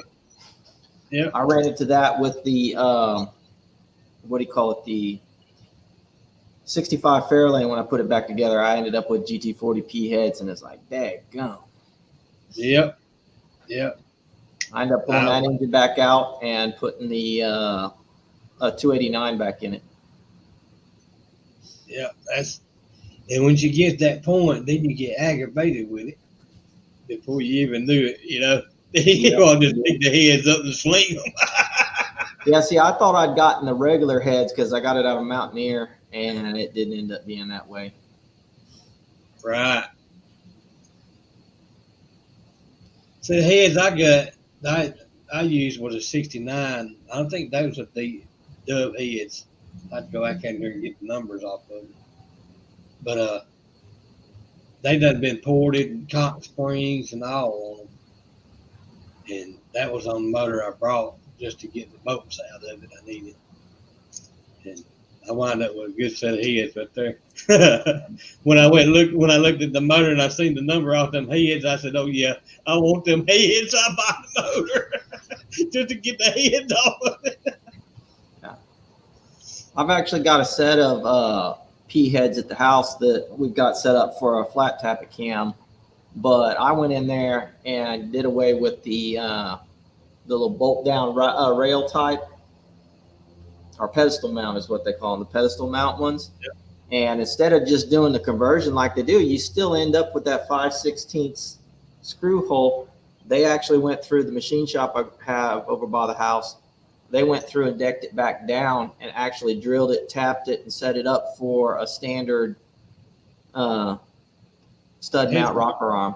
And so I've actually got 7/16 rocker arm studs on that thing already. Wow. With guide plates, so you don't have to worry about that little bolt, because I got a set of E7 heads on an engine at the house, and the guy who helped me with it over torqued those 5/16 cap screws. They had the Allen type cap screw, and it would pop the top of that cap screw off. Just boop. The rest of the bolt's still there, but it just pops the top. You start hearing, blah, blah, blah, blah. It's like, yep, gotta pull it back apart again. Here we go again. I got that set of 351 heads, from the 69, that set up for rotor. So set up for rotor engine. And them freaking rockers, man, are expensive. Just found your block plug under the front seat. Oh, that's right, because they drained the block. Yeah. Yeah. Thank God they did. Whoa, big block plug. He got a good bite. If you go on my video when we were picking it up, or right after we picked it up and got it to his house, they started pouring coolant into it, and I was going all over the ground underneath the car because the lower radiator hose was disconnected. So thankfully it all hooked back up, but yeah, it was a good thing they emptied that block. That's right. That's one thing I dread on all these old engines that are around here. I stick my finger either in the radiator. If the radiator's dry, you run your finger around that, or around the thermostat, or anywhere the coolant has been, and you look and you see stop leak. Oh no. Oh yeah, that's when you want for something, man. Yep. if they're running a Band-Aid there, what else is going on? Right. Yeah, I went to the sale one night and I bought a Explorer that needed a transmission. The Explorer was like 4 years old. And raised the hood upon it. I was going to buy the whole Explorer just to get the transmission out of it. And I said, well, I got to drive it back 2.5 hours. So I got to make sure this thing's going to drive back. Popped the hood and I was looking at it and I started seeing white residue on the fender. And the more I looked at it, then I realized what it was, head gasket cylinder. Well, they done cleaned everything up and all you see was that white residue down below the fender. And I said, I don't want this. I'm not going to try to drive this back 2 hours at 12:30 at night. I said, nope. I remember years ago, I asked my dad, what's the best stop leak they make? And he said, it's easy, fix the leak.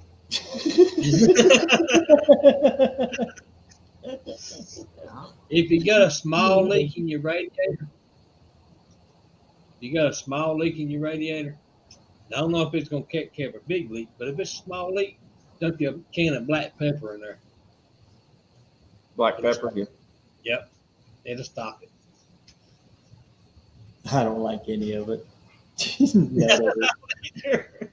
That just means the engine's been overheated about 4 times. Yep. Crack an egg in there. Yeah. I ain't putting no egg in my radiator.